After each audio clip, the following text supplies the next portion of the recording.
To order. Quorum is present. The meeting has been advertised and is duly constituted. And the first order of business is approval of the agenda. Can I have a motion? And a second? Discussion?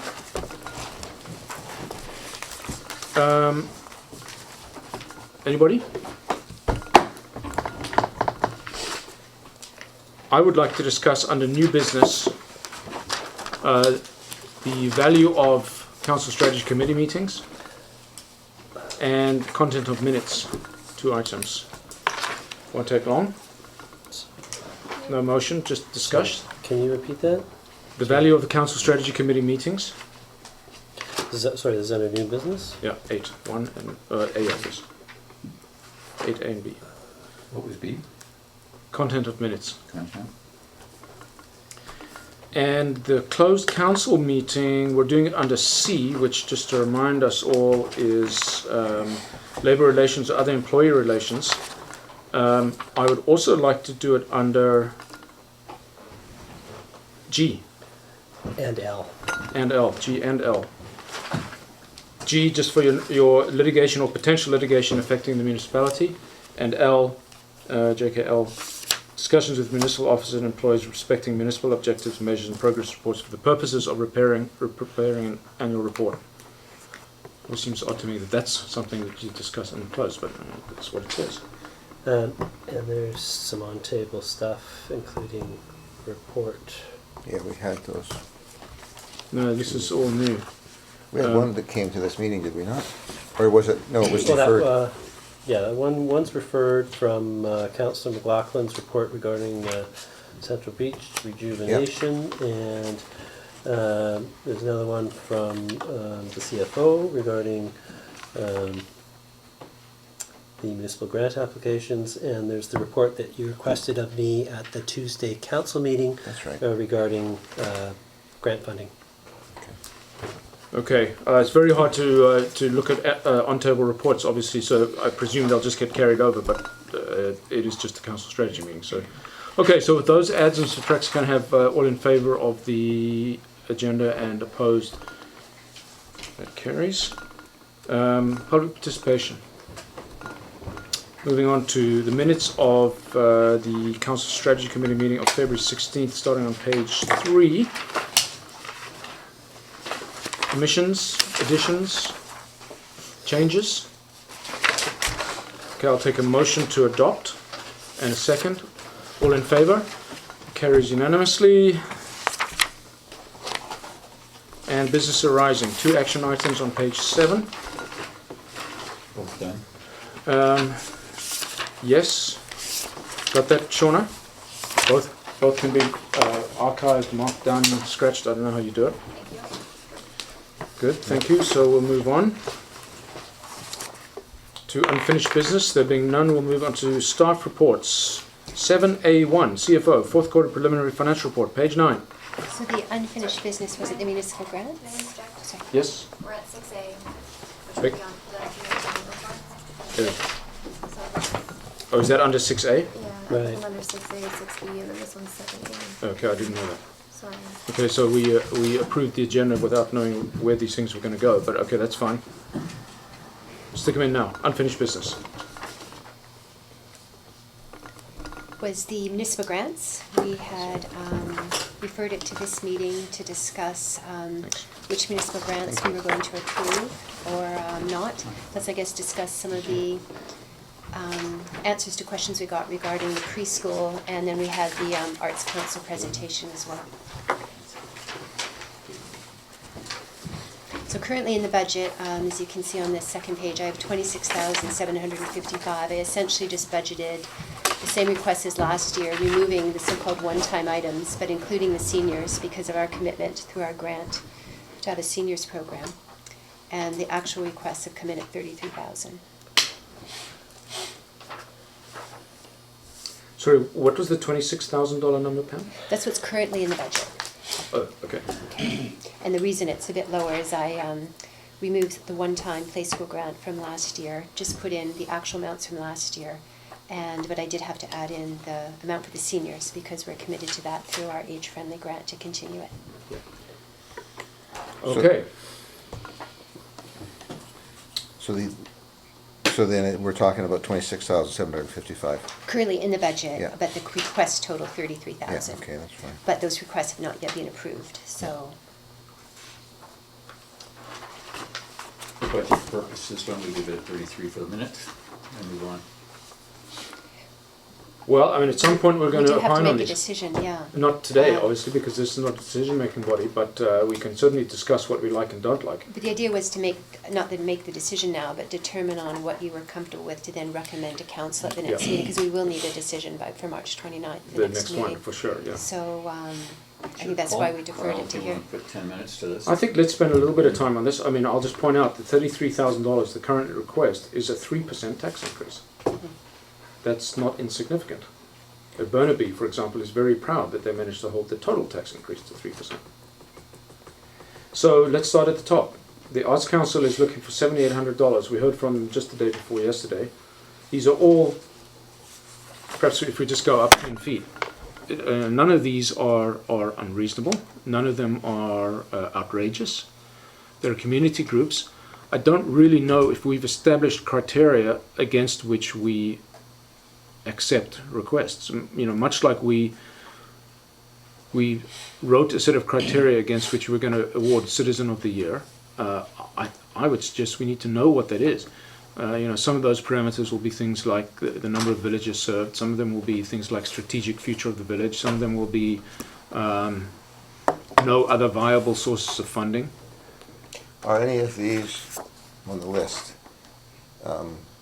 societies that can be used for gaming grants? Can they apply for gaming grants and stuff like that, that we wouldn't have to fund it? Well, there's no guarantee that they'd get the gaming grant. Yeah. The Arts Council is a society. The Play School Association is a society, and they do get a gaming grant already. The rest, no, as far as I know. Native Plant Gardens are they? Association, they're a new society, or a new association under the Society Act. Okay, so they have a number, and so they would be eligible. Yeah. Historical Society. I'm just curious if down the road, maybe not now, that we can request that they actually are society and they have applied for funds. Make a note for next year Yeah. that, or advance warn them that they should Yeah. be doing an application. I'm not saying this is unwarranted here, I'm just saying that in the future, to stop this, we need to make sure that they've chased after all other avenues. Well, I mean, the only one that's an absolute certainty is the Senior Social Circle for almost $8,000 because we're obligated to spend it because of the Yeah, it's actually 65. plus in kind. Well, I guess that's not Correct. cash. Yeah, no, it's not. In kind is stuff like hall rental and the forgiveness of fees, right? Are any of these other numbers, the cash numbers, transferable to any sort of in kind, or we maximize the in kind contribution?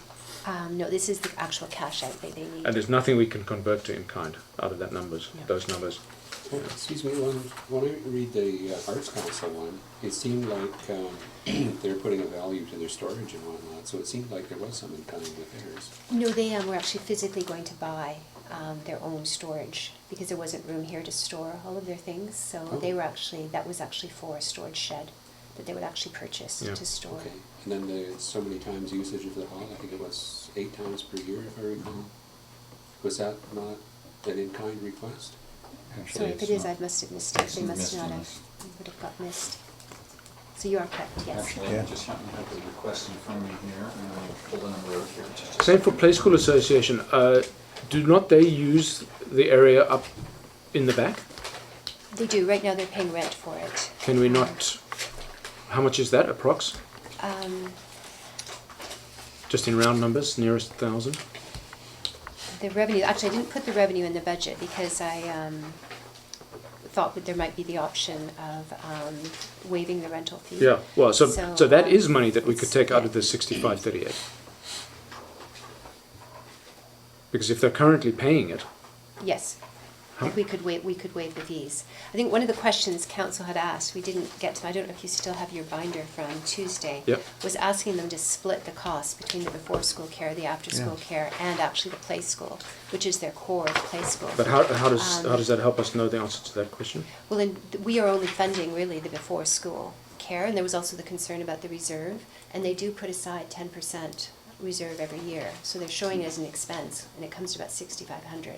So that was one of the questions. But if they're paying rent on facilities for what they do to us, then that could be flipped, that could be treated as in kind, could it not? I mean, they have a $13,000 rent number here. That's the school. That's hard. They've been kicked out of the school. No, just for the before school Oh, just the care. before. Okay, so Yeah. that the before number is 3,200.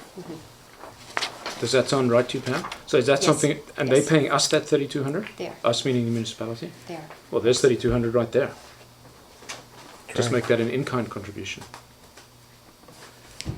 Yeah. Yeah. We can waive those fees. The other point was we repeatedly asked them for their attendance in the before and after school care, and they just have not given us a direct answer. Now they said there's 15 registered, but we think there's only 3 children attending the before school care. So another way of looking at it, by waiving that, that's $1,000 a family. Yeah, but it's not lost revenue No, because you're correct. nobody would be renting it otherwise. But again, that argument can be flipped to say that we should never charge rent for the hall unless someone else wants it at the same time, Yeah. because it would be No, I lost realize revenue that. as well. And some people would contend that's a valid argument, given that it's being paid for by the taxpayers anyway. So in theory, you could argue that only external groups should pay rent. But So that is an option. To So the waive point is rent. only 3 people. That doesn't meet any sort of test as to sort of widespread use by the village. But it's a strategic thing that attracts the availability of before school care, might persuade a family to move here.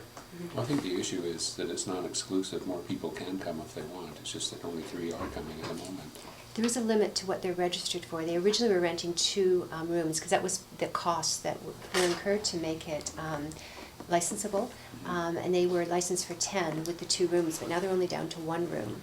They haven't needed the 2 rooms, so the maximum they could get was 5 without going into the second room, and then that would be waiving For more before rent. school. Yeah, before school. But if they had more than 10, they just rent the other room, so. No, with both rooms, they can only have 10. Oh, So now that's again supporting the fact that there's less than 5 coming, or 5 or less, because they now only rent 1 room, 4 days a week. Well, I mean, there's 3,200 right there. That, you know, That's a big chunk. yeah, it is a big chunk. I mean, that's a third of a percentage point tax increase. I mean, not to bring things down to tax increase every time, but If we raise the rent, the 6,500 would then become 0, and then we transfer the rent into the in-kind. if we raise the rent. Yeah.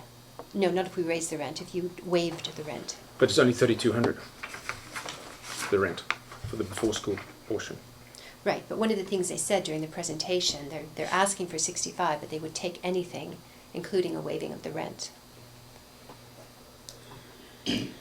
That way we. It takes Yeah. that amount off the table, just like Yeah. Carol said. It's the Presentation same is thing. poor in this respect. But what I'm saying is you don't necessarily have to waive the rent No. and give them the difference. That's They right. themselves said they would be happy That's with right. just the rent being Yeah. waived, in which But case it the has the same effect. 6538 Goes to 0? would come to, you'd actually Not have to more savings. It would 6538 come to- minus 3,500. No, it would Oh, come I to see. 0, and then you'd just waive the rent. And then we're not funding the reserve. That's right. That's good too. Well, that number is only coincidental. Yeah. That's how they choose to run their society. That's not for us to say whether we like it or not. Other than, do we want to give them the money? Well, let's do that then. Let's just do an in-kind contribution. Waive the rent. And then That's this would be, logical. and with no cash contribution. No cash at all, yeah. Storage? Do they don't rely... There's not a storage issue with them. Who is it that uses the shed for little scooters and blackboards and all that stuff? A variety of people Playgroup. use it. That's playgroup, right? Mostly the Playgroup playgroup. becomes I think or- we said it was available if they had a few things they Yeah. had to store in there. I'm not sure if they have. They take one whole side. Not the play school, I'm talking about the No, play school association. Yeah, okay. It is available. Play group versus play school, yeah. Yes. Yeah. Yeah, I mean, I don't want to throw the baby out with the bathwater, pun intended, because it's the longest running play school in BC. That counts for something. It's to my mind a vital component of the 3 legs of education in Lions Bay. We need to assure its longevity. So why don't we make the in-kind contribution, the rent waiving of whatever that turns out to be, 3,200 is the number we've been given, but whatever that turns out to be, and a nominal contribution, cash contribution. Yeah, that would make. So you would contribute cash? Some, Yeah. but a round number to make it clear that it's not funding any specific thing. It's just, Because I guess I'd push back and say they themselves in their presentations, they said they would be happy with waiving rent. I guess I'm focusing on just how few people use it, plus we've had some public input that, Well, that's the whole you know, reason they're that not we're here, happy yeah. about. It's just that they're sort of the fabric of the community. Yeah. In other words, without them, we've got a problem. Mhm. No, no, So we fair need enough. to make sure we address that yeah, that's right. in a manageable way. Concur with Carl, your commentary, and Jim's following up too. I think whatever the in-kind, yes, and whatever the amount is between the 6,500 and the in-kind is, whatever we choose to give them, I That think. number is 3,038. Okay, whatever the number is, I think we should ask them to do their fundraising for this, give them an event, or ask them to work with the events committee, take over an event themselves and run it, and just as the Fireman Day does their thing, stuff like that. But how will that raise them funds? They become bartenders. Yeah. I mean, the most recent one that you and I observed raised $35,000. Yeah, And that's it was a fairly easy. substantially the same group of people. Yeah, you can't really. I'm not equating the two, Yeah, you can't put on but two events of that magnitude in. But I in, think it talks about the generosity of our villagers and their ability to, their desire to stay at home too, if they're gonna do something like this. Yeah. Yeah, it's a difficult one. The point has been raised, and it's a valid one. You know, why are taxpayers all of a sudden funding the play school? Whereas, you know, Well, all of our kids went the through story the doesn't placement. sing well after they went off last year. No, the supposed one-off. Yeah, and now it's a pretty regular one now. Yeah. So Pam, you'd advocate just an in-kind contribution, Yeah, I think no that's extra pretty cash. generous. Because, you know, I mean, I know it's the backbone of the community, but I think that's the play school and the after-school care, which is popular. At the end of the day, there's 3 children who come to the before-school care. And waiving the rent, even the in-kind, works out to over $1,000 a family. Yeah, I mean, benefit. the absolute number is of little consequence because it's not out of pocket. It's not out Alright. of pocket, but it's the perception, it's revenue we could have in our pocket, and we are revenue strapped. It is a source of revenue that, Yeah. so you can't completely dismiss it, No, Yes. fair. Yeah, that's true. because we did get money from it last year. So my sense of when they said that they would take anything, including a waiving of rent, was in combination with their ask, as long as they got up to the $6,500 Yeah, number. that wasn't my Is interpretation. that not your They said, read? we're asking for 65, but we'll take anything, even just a waiving of the rent or a smaller amount. Okay, so what do we say? Leave it there. Just waive the rent. I'm happy with that. Yeah, no cash. Okay, Yeah, good. that's fine. Okay, that saved us $6,500. Senior social circle, we have no choice about, so that has to stay. Let's go back to the Arts Council, 7,800. What does the village get for this? We get banners. Banners, signage, fronting for the other groups throughout the village. Yeah. As the chairperson represented with their stuff, a very small amount of it is not Actually hard stays, goods, yeah. and stays in the Arts Council. As I recall, the number was 3,000. That was used to actually fund Arts Council stuff. Yeah, I've got the sheet here, just bear with me for a second. Now, this is a group with a wide membership, 244 people, if I remember correctly. It's also pretty close to fabric in the village, if you think of the way the village is structured and the way it's supported in the village already. It's actually part of who we are. There's a lot of artsy stuff goes on in this village, and mainly thanks to those guys. Yeah, I mean, I could see that we would fund the Arts Walk, or the Home and Garden Show, whatever it's called. So actually, here's a reading from the sheet, which was page 13 of 134 last meeting. The request is $7,800, of which $3,000 goes to Arts Council events, $300 to Sea to Sky Arts Councils, $1,000 to community events signage, $1,000 to public art and design, and $20.15 for the banners that appear throughout the village, for reconciling that back to $7,800. Yeah. So in a sense, they're asking that we pay for the banners they produce for us. This might be done. Pretty expensive banners. Yeah. My take on listening to the Arts Council, and I have to confess I'm not a member of it, but I think they add to the quality of life in Lions Bay that does have some value.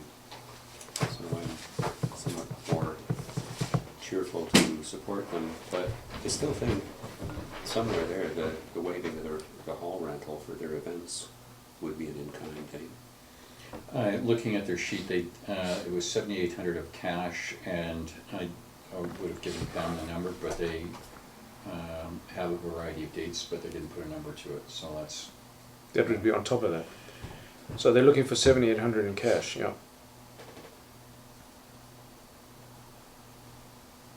Yeah, for that money we get $1,000 worth of community event signage, $1,000 worth of public art and design, and $2,500 worth of banners. I mean, I could say that, okay, so let's pay for that then. So their $7,800 ask less $3,000. Why should we pay for their operations? Let the members pay for that. Just that we're trying to Encourage things. encourage things, but at the same time, we're trying to sharpen the pencil a little bit and make sure that we can afford our water system and our infrastructure system and things like that. And we're gonna get pushback on some of the things we're doing already, and the thing is, I just don't know where you draw the line. That's the hard part. The Arts Council is part of the fabric of the community, but at the same time, if there's something that we can do in kind that'll reduce, I think it's a smart thing to do if we can. If we can't, then, I don't know. You could say that in the fabric of the community for every one of these asks. So Yeah, no, that's true. that is actually not even that's a given. I guess it's more. Well, for the next go around, we need to have some criteria that we judge things against, but we don't have those today. So, frankly, 7,800 sounds a little rich to me. Just sounds rich. What do you think? Well, it's the highest grant we give. We've been asked for. That's true. In the past, historically, because it was 8,800 last year Yeah. that we gave them. Yeah. That was then. Like by far, it's the highest grant. The Lions Bay Events Committee we increased last year to $6,000, but as you can see from the 2014 grants awarded, it was This is a substantially tough the year. highest. I would say we cut that cash number down to something like 5,000 round numbers, and then we put a $1,000 in-kind number in there, and they get to use that. And if they don't, well, that's their lookout. And that would be something like hall. Well, I don't know what the in-kind would be. Hall rental. Anything that's not out of pocket. So we own the hall already, so from that point of view, it's just the operation, so it's not. And it looks like something actually I missed. They were supposed to detail their in-kind, but when I must have missed in depth that they were renting the hall, because that should be in there, the in-kind. But I don't think- Anytime a group uses the hall, it is an in-kind contribution. And well, it's certainly not in this list here, so that would be an addition. Mhm. If I could point out, the seniors' social circle is actually a higher one when you include their in-kind. They're about 8,350, around if math is correct. Yeah, that's right. But the in-kind that I just missed putting in will probably be equivalent to that if they want the hall 6 times. And out of Does pocket the in-kind. the Art Society use the hall? They do for the. They do the Christmas fair, which would be... Isn't that the play school? No, it's a Santa Claus. Arts Council. Oh, that's does Santa, that, yeah. bring in, I'm going to guess, 20 to 30 vendors Mm. and do their thing. And I thought I heard the number over 500 people last year. I think to my colleagues on this one, I certainly fairly draconian person, but I believe that both the play school, because there's not a voting session, and in the Arts Council, I think that we are not rewarding our residents for, I believe, the play school, the in-kind piece. Yes, I would also be in favor of giving them something in cash. I'm not sure what that number is. In terms of the Arts Council, with 250 odd members and doing things such as the Art in the Garden and other things, and they're fronting for other stuff, they are the largest community group by far, and I think that we would want to show that support. I mean, literally, literally, we could take a knife out to any of these and say, okay, how much chainsaw oil does Trailblazers use and stuff like that, but that's not really the fabric of what we're trying to do here. Yeah, well, as I say, we need to understand what the criteria are for the future. But it's, I mean, if we just tentatively say it's something like adding value to the fabric of the community, they all do. Yeah, play school is near and dear to my heart, as I say. As I've said many times, it's to my mind one of the three legs of the stool of the future of Lions Bay. The school being the other one, and early years childcare being the other one. Yeah, I mean, I'm actually with Ron. I think we need to give the Play School Association some nominal cash amount, like $750, round numbers. So you know, it's a gift. We're not trying to fund something. We're not funding their pencil budget or their nominal reserve funding. We're just giving them something to say thank you for doing this. It's the community saying thank you for doing this. I was treasurer of the Play School for 4 years, and you know, we didn't get any grants. We raised our money, and we had 2 full-time staff, and it cost money. On the other hand, it is a strategic need for the village. So I mean, we're not going to go through this level of detail for all of them, just the big ones. So I mean, I would say that the Arts Council, there's an in-kind number, and let's assign a number there. It's up to them to use it or not, and reduce the cash amount by that number. That's it. I think that will result in another delegation telling you exactly why not to do it. From the Arts Council. I mean, the rent forgiving is quite generous. I mean, they're paying over $10,000 to the school board for the afternoon, for the play school, and for the evening. So we are basically waiving $3,200 worth of potential revenue. Yeah. Yeah, it is money that if we charged it, we would get it, and it's not like they have an option, so they would have to pay it because they don't get to use the school. And but we did it's- step up to the plate and let them Do their thing. Yeah. do that with very short notice when they weren't kicked out of the school. It's just they didn't have the custodian, so then they would have had to pay the custodian. Yeah.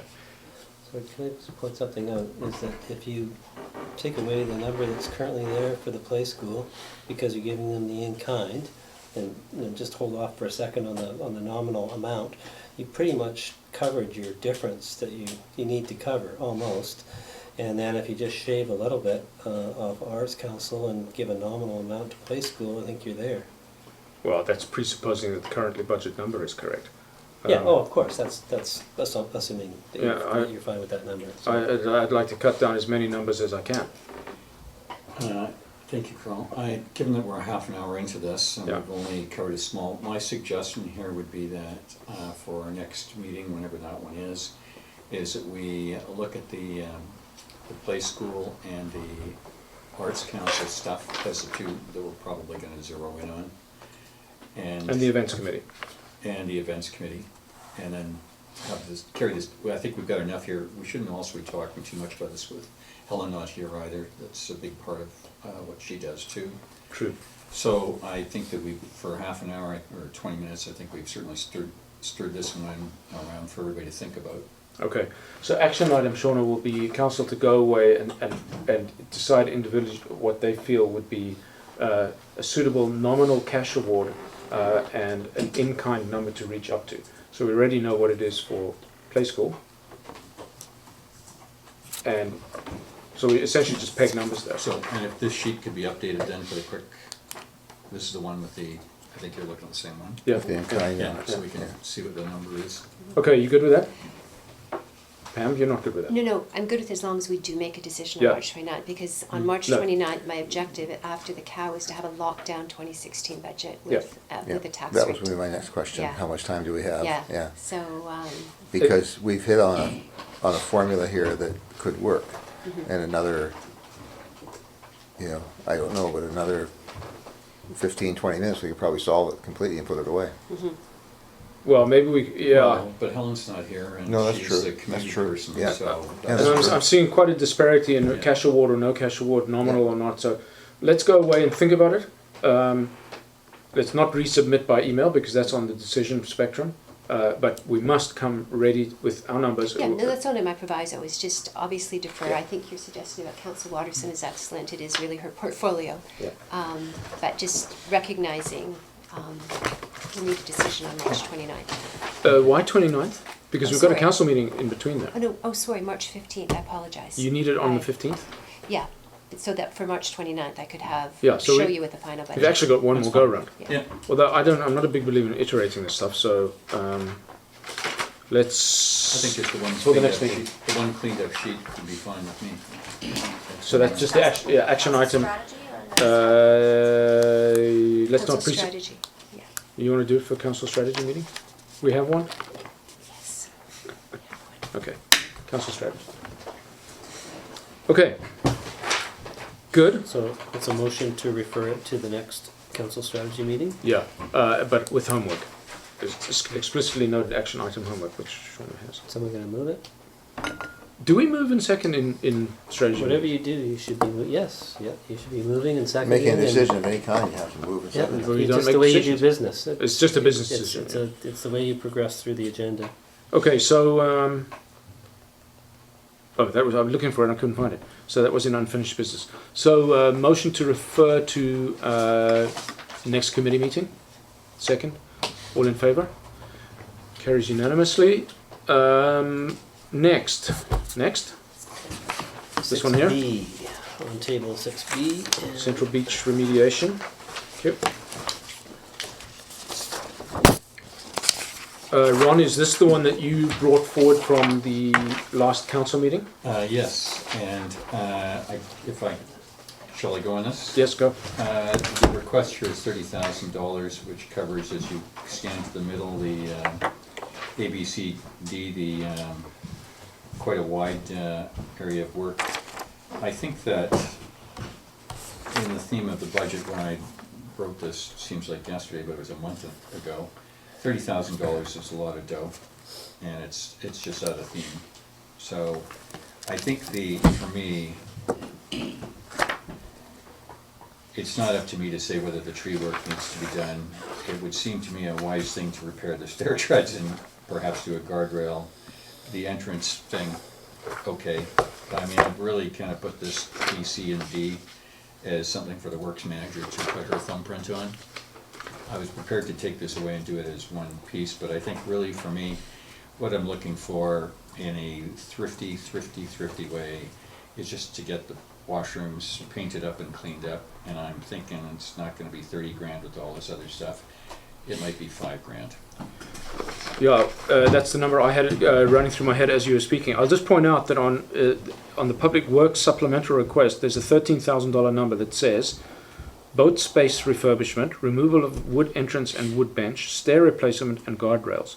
So there's a little bit of overlap there. And I was taking it back and forth, trying to consolidate it into Yeah. one piece here. Yeah. So that 13,000 would have been in the 30,000 as you envisage it. Yeah. Yeah. So I think relative, and I'll be really quick with this one, Carl, the issue here is that the washroom facility is tired, period. Works department has confirmed they don't do any painting. If the toilets or sinks are plugged or jammed, they deal with it and that's it. Yep. So consequently, the structure looks today like it did 5 years ago. I would think sort of a paint and bright up is probably within the frugality of our current council. Is that something can be done for materials cost only by volunteers? I'm gonna guess we run into problems with that, but Well, I could don't you, know. Peter, do you think we could get a waiver on the bargaining unit work aspect? I don't know, I have to discuss with Nikki whether it's within the service levels that are currently being provided and whether it would Well, I'm hearing constitute not. bargaining. Well, I'd like to double check that. May I? Yeah, please. They have painted the bathroom before as part of their work plan, so it would be considered bargaining work currently. Okay. Okay, so then, but I mean, what's that going to cost? 5,000? If it was outsourced, I'm guessing that, we need some concrete paint and wall paint and some exterior. So clearly paint to be generous and say $600. Yeah, just educate me on. Can we contract bargaining unit work? I don't think No. so. Yeah. Generally, no. No. So it wouldn't be contracted, it would have to be somehow fit into the work plan. Done, fine. Which, Okay. but now I heard you say that it's not on the work plan. I don't know. I was with a employee who opened the washroom for me and said that in their memory, they can't think of it as painting, and I'm not disagreeing with Haley. Yeah. Okay, well, that's almost details. So then, if that being all said, then if council's, then I'm sure we are all in agreement here, we're down to just painting the thing, and the rest falls under Nikki's bailiwick. Yeah. We'll withdraw that. Yeah, I agree, especially as it is conceivable that quite soon we will have a Parks Fund that will be looking for projects to spend its money on. When I say quite soon, I mean 1 or 2 years, not 1 or 2 months. But so let's not be spending money that we will have in surplus in a few years' time. Haley? We actually have $1,000 sitting in reserve right now that was given to us by a film company, and it specified it had to be used for the Lions Bay Beach Park. It has not currently been spent. Okay, that's good. Just an FYI. So down to 4,000. Well, I mean, 5,000 is if we outsource, which apparently we can't, so now we're down to allocation of time, and I'm sure Yeah. that That's my concern, If we can remove graffiti from the bus area, I'm sure we can paint walls. So it's a matter for the works manager just to allocate the time. And that is something that we would probably, we the council would want to see done by X date. Well, could we just not, excuse me, direct staff to say it is the will of council to get this work done sometime before May at the least cost auction, if I can use a term from the last Yep. council? And so, sorry, what's the drop dead date? Something, some nominal. By When- May, I think it was, you were saying. or Well, I'm thinking May is when the kids are thinking about getting out of school and the Yeah. weather's better Yeah. and yada, yada, yada, So- so. I'm having a quandary, I'm in a quandary here right now about this conversation, because what I hear is, we're talking about something that may or may not be, work.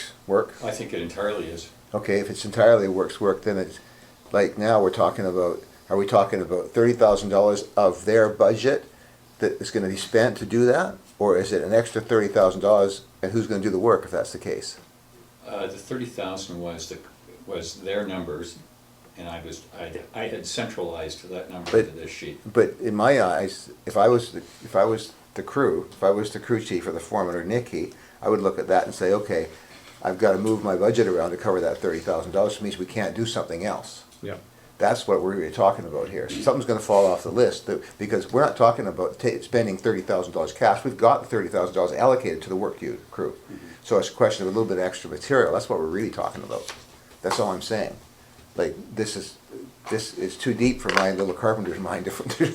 Well, I think we need to reserve some money in case it turns out to not be bargaining work, and so we can get a contractor onto it.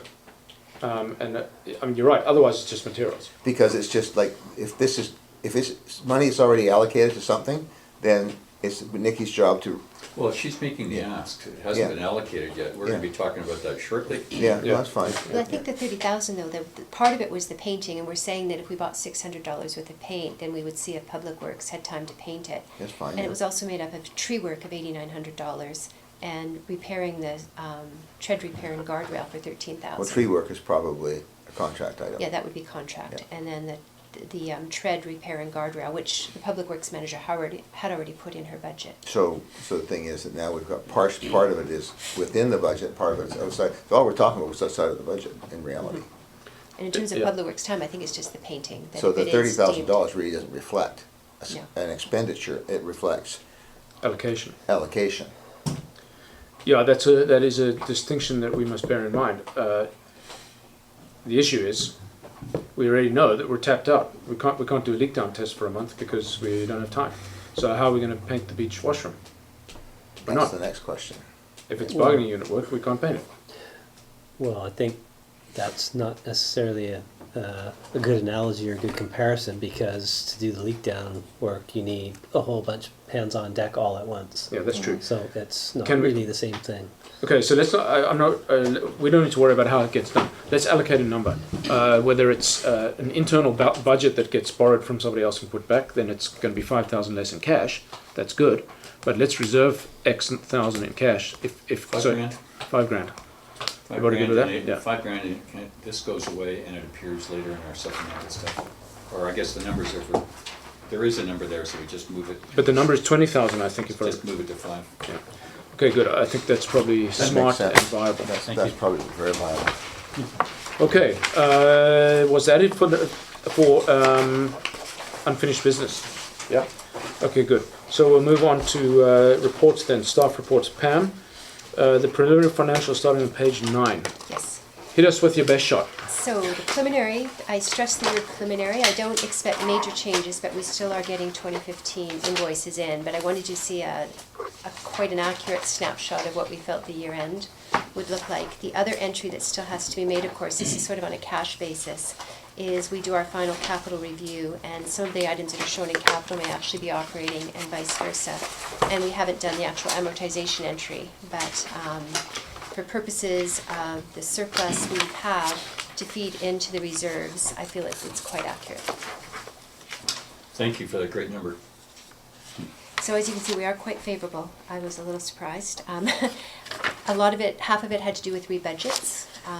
There were $200,000 of costs, mainly related to the IMP that wasn't finished this year and was budgeted in 2015 and Build Canada.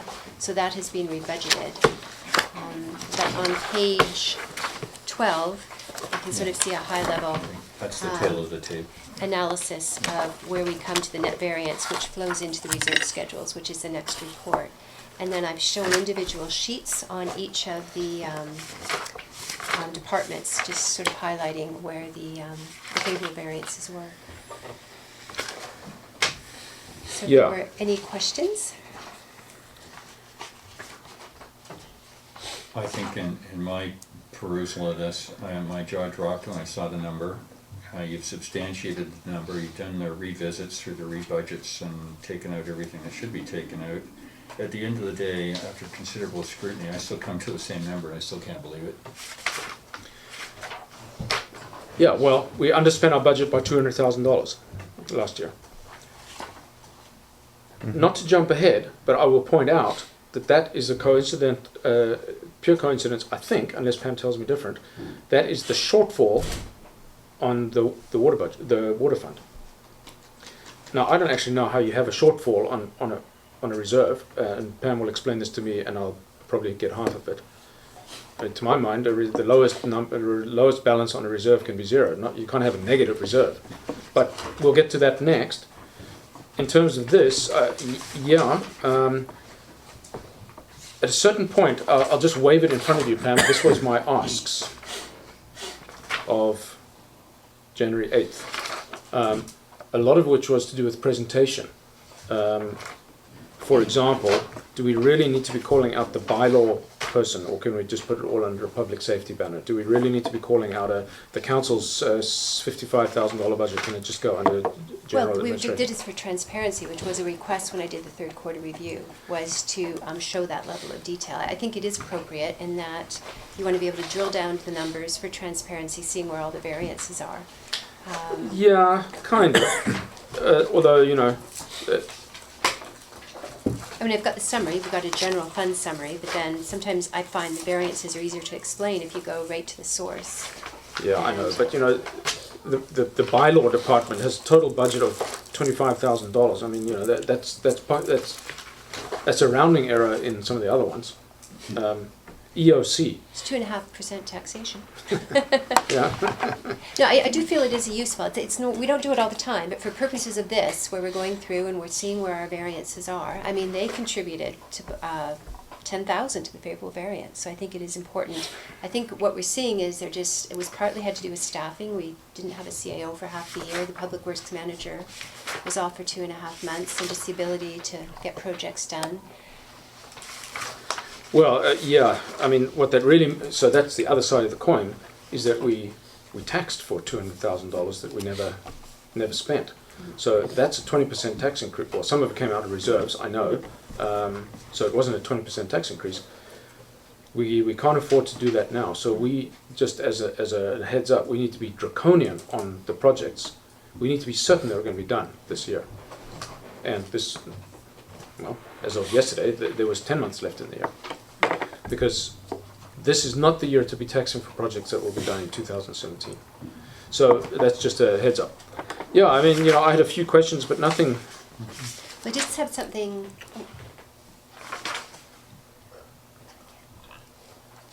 Is that supposed to be ESS or EOC? oh, we said Emergency Operations Center, but I guess ESS. Oh, do it's as not well. below the footnote, it says ESS, so I was wondering. Oh, it was just for this one line here, for the grants. We did an ESS grant, but they actually just submit their actual expenses, so I was explaining why it was favorable, that Oh. one line. Okay. Okay. If I could draw your attention to page 13, and this may answer something you've said, which is the water budget. You ask why they can be negative. This isn't really anything to do with reserves. They basically were over budget by that amount. They had a negative variance of 197,000. Yeah. And it was largely due, we had budgeted 400,000 for the disaster assistance, sort of as an in and out. And then further to the report I did in the summer, we knew we were going to be 70,000 short because of the anchor bolts and Yeah. because of the shortfall of 80,000. And then in addition, we have an outstanding claim with them. They've approved a certain amount, 154,000, which I have accrued as receivable. But there's an additional 46,000 that's being further examined, and there's a potential that we won't get that as well. Originally, as I'd explained in the report earlier, when we had made our claim, or like our original proposal, what the cost would be, we had a contingency, and they didn't allow the contingency, and we subsequently had to use all of our contingency. So we've put in receipts, and we've shown why we used it, and we feel there's a fairly good chance they will pay us that. But I just felt, to be conservative, I don't have that number in here, so that's $46,000. And that was one of the main contributors to the to water being over budget. But then, as you can see, there was rebudgets of 183,000, so the net variance was just 14,000. So you could argue that despite those extra costs, water was still favorable. Where's the 14,000 And, number, sorry? It's on page right-hand 12. column. Because of the 197 unfavorable variance, I had to rebudget 183 for Build Canada. Okay, so then I'm looking on page 13. Where do I see that $14,000 number? We don't. It's a calculated amount, Oh, so okay. we. Oh, I see that. Yeah, Yeah. okay, yeah, I'm with you. Okay. Yeah. So that's why the rebudgets are really important. I mean, we knew when we did the 2015 budget there would be substantial rebudgets because we had projects that were straddling the year, Yeah. and that always happens. So let me ask you about that one. If you look on page 13, the EMBC funding that we budgeted for 400, but the YTD is actually 270. Yes, Is that explained in note 3? at a high level. So the more detailed explanation is we had expenses of 386. We only have received revenue of 270. We actually haven't received all of that yet, but I've only, as I say, I've only set up as receivable the amount that's been confirmed Yeah, so that I we're get. getting. So should we not there's a- restate that 400? Because so this variance that we're showing here is actually artificial. Well, no, it's just a Budget's the variance to budget, budget, though. and the budget, we said 400 in, 400 out. And then we realized we only got 80%, so the budget wasn't correct. But then I came to council saying that we were going to be short 70. So if you take the difference between that, it's 115,000, 70,000 related to the anchor bolts, and the 80%. It actually came in a bit lower than we had thought. My original report said 75 to 80,000 shortfall. And the balance of approximately 46,000, that's a claim we're waiting to hear from, but I don't feel it's Yeah, no, I get that. proper to show it as receivable when we may not get the money. And so the same comment then applies to the professional fees contract services number. We budgeted 162,600 and we spent 56. Right. So This is really a cash result rather than an accrual result. So we can't really tell how well we performed to budget. well, again, the note Because- shows that another 38,000. Another 24,000 has been rebudgeted. So you could really take the actual, add the 24. But yes, they were still quite favorable in their consulting fees. Do I see that anywhere in the numbers? Do you add back the stuff that wasn't spent? That I will do in still the be budget spent? process. So you can see in the budget process when you see the number I've budgeted, I'll show the amount that I've rebudgeted. It's hard to show rebudgets because basically I'm explaining the variance that included in this budget was the full amount of the IMP. Some of Yeah. the IMP is being paid in 2016. But so I nobody's had to going to get out a rebudget it. calculator and calculate through the notes. Is there any No, way but to that's show it? essentially what the page 12 shows Yeah, you. fair enough, yeah. Yeah. Yeah. Because no, I realize it is a bit, it's hard to show that there's this portion we have to rebudget because we've taxed for it, so now we're rebudgeting it. That's your key point though, Carl. Any way you cut it, how did we do compared to budget? We were at 200 grand. Case closed. And it's in a variety of things, of which the biggest item is the administrative costs. and secondarily Public Works and a bunch of other 20, 30 grand items. Yeah, so Public Works underspent its budget by $73,000 after all the Rebudgets. year-end stuff, which is your second last column, the 2016 rebudgets. So we got a surplus sitting somewhere. So we're Right. right at 12. Well, surplus has flown to reserves, which is a next No, report. no, that's fine, I'm But just it's the saying, only thing that's allowing us to actually cover some Again, of our supplemental in requests a this simple year. world, at the Well, end of the not year, so fast there. you draw the line, and what money was spent, what money was saved is now in the bank because you didn't spend it. And therefore, that money then carries forward into the next year. Goes Is that into your correct? reserves, and It's then, just, you- it's Yeah. hard to show that Yeah. on this type of a spreadsheet. right, Okay. Yeah, I mean, so the detail here is what it is, right? I don't dispute any of the numbers. So the net impact of this note 3 in the water is really summarized. The net impact, when all said and done, is $14,668. Because So, and that's one of the of smallest everything, numbers in not that just the column. DFA. and of that line That's everything. item, we under budgeted by 68. On which line item? The The project. Because we thought we'd get 400 for spending 400, but we're actually going to end up spending a bit more and not get as much. Well, there's 70,000 we know about that 68, 70, yeah. that we didn't receive, that we Yeah. had budgeted to receive, and now there's potentially another 46 that So- we may not receive. Is that in this net variance? It is. Wow. So it's the consulting fees. We were quite over, quite a bit, sort of under budget in consulting fees. Well, And as a consultant result fees of are always that- the best money you can spend anyways. Well, but no, And- back to about the consulting fees. We budgeted 162. We spent 56. Yeah. And a chunk of that was, I think I sent something out, I meant to bring it on table. I had emailed it out to council, you'd asked for a breakdown of that number. I believe around 50,000 of it was, reservoir cleaning, and they just didn't get to that this year, but they definitely have to do it next year, so that was 33,000. And then contract services engineering was really favorable. So as a result, you'll see it later on in the notes. In the water budget, they had 17,500 for a study. I've removed that from the supplementals, and we're going to fund it just from the contract services, because part of what's already in the budget. Because part of this process is, as you see why you're under budget, there could be a valid reason. The reservoir cleaning, I would never reduce that budget because we need it for 2016. Yeah, but we we're did. not going to spend last year's money. We're going to spend next year's money. Yeah, So but that's gone, yeah. right? So now specifically the IMP was budgeted at where's the note? 150,000 in total across, it was split Oh, it's note between 4. sewer, water. So the budget includes 60,000 for the IMP. Project was not completed. 24.7K has been rebudgeted in 2016. That's in this 2016 rebudget for the water. It's in this one, in the rebudget, yes, for Okay. water. And the rest of it is Build Canada. But we knew Build Canada would straddle a year. Let's, by the way, it's Build Canada was the old one. It's Building Canada. It's the new Building Canada fund, and let's get it right because I don't want them to be any confusion. They're very particular about the name.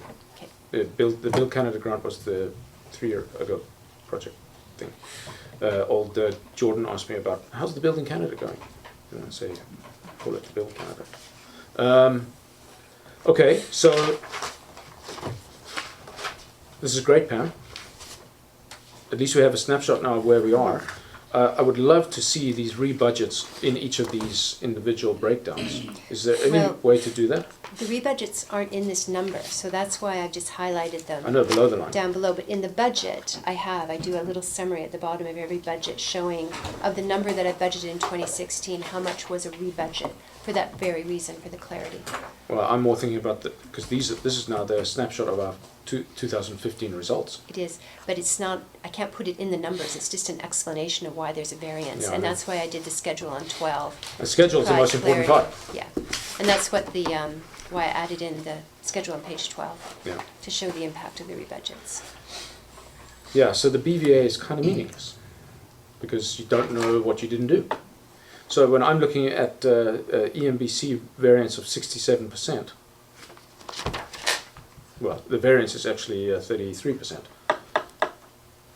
Unless I Well, no, read the in that case, notes. that is a true variance. We were 115,000 short on our revenue, and it was 70,000. Okay, yeah, bad example. Yeah. Professional fees. Well, no, this is actually, again, how much we actually spent on professional fees. Yeah, I've but made in a we're note that I've obligated to. rebudgeted. We're obligated for another 24/7. We are, but I can't put it in those numbers because we haven't spent it, so it's not a 2015 expense. And that's again why I do the detail I do, because I don't want these pieces to be lost. I want every department to have its own analysis for this purpose. Yeah. Well, to the point, Pam, you can't actually do a third column of Yes. What we should have budgeted? what we should have budgeted, yeah, so it doesn't work. Okay, so I mean, I was expecting an answer on these asks, my voluminous asks, 2 weeks ago, and I didn't get them. So I'm going to assume that none of these are going to be happening in terms of presentation or in terms of anything. But I will ask, can we at least, already knowing the answer by the way, but I'll just ask it, can we not show our fire revenue and our police tax that we tax for and our payment to the government? That is something that our taxpayers pay for police services and that we collect for. I know it's a straight pass through. Can we not show that in the budget? Oh, in the financials, I'm not sure what the purpose would be. so people see what it costs to run the village. Well, they know that when they get their property taxes, because we pay exactly what we have on the property taxes. And I know, I agree, it is an important point, but I think we do a really good job through your mayor's message and through our brochure with the property taxes explaining that. But it's just. Are we going to in and say, out. okay, so if you put a note on the financial saying, get out your property tax bill and read the mayor's messages for the full story? But this for your is the full financial? story. We are just an agent of the government to collect that money and pass it on. Understand. It's a flow through. Understand. Our taxpayers pay double this in taxes. They want to know what happened to it. They pay it to the village of Lions Bay. No, they don't. They pay it to. Yes, they do. They don't. They do. We collect it on behalf. They do not pay it to us. The money goes to the village of Lions Bay. For And 3 then- seconds, and then it goes right off. We're well, just it's an actually not 3 instrument seconds, of it's a lot collection. more. But that's neither here nor there. Yeah.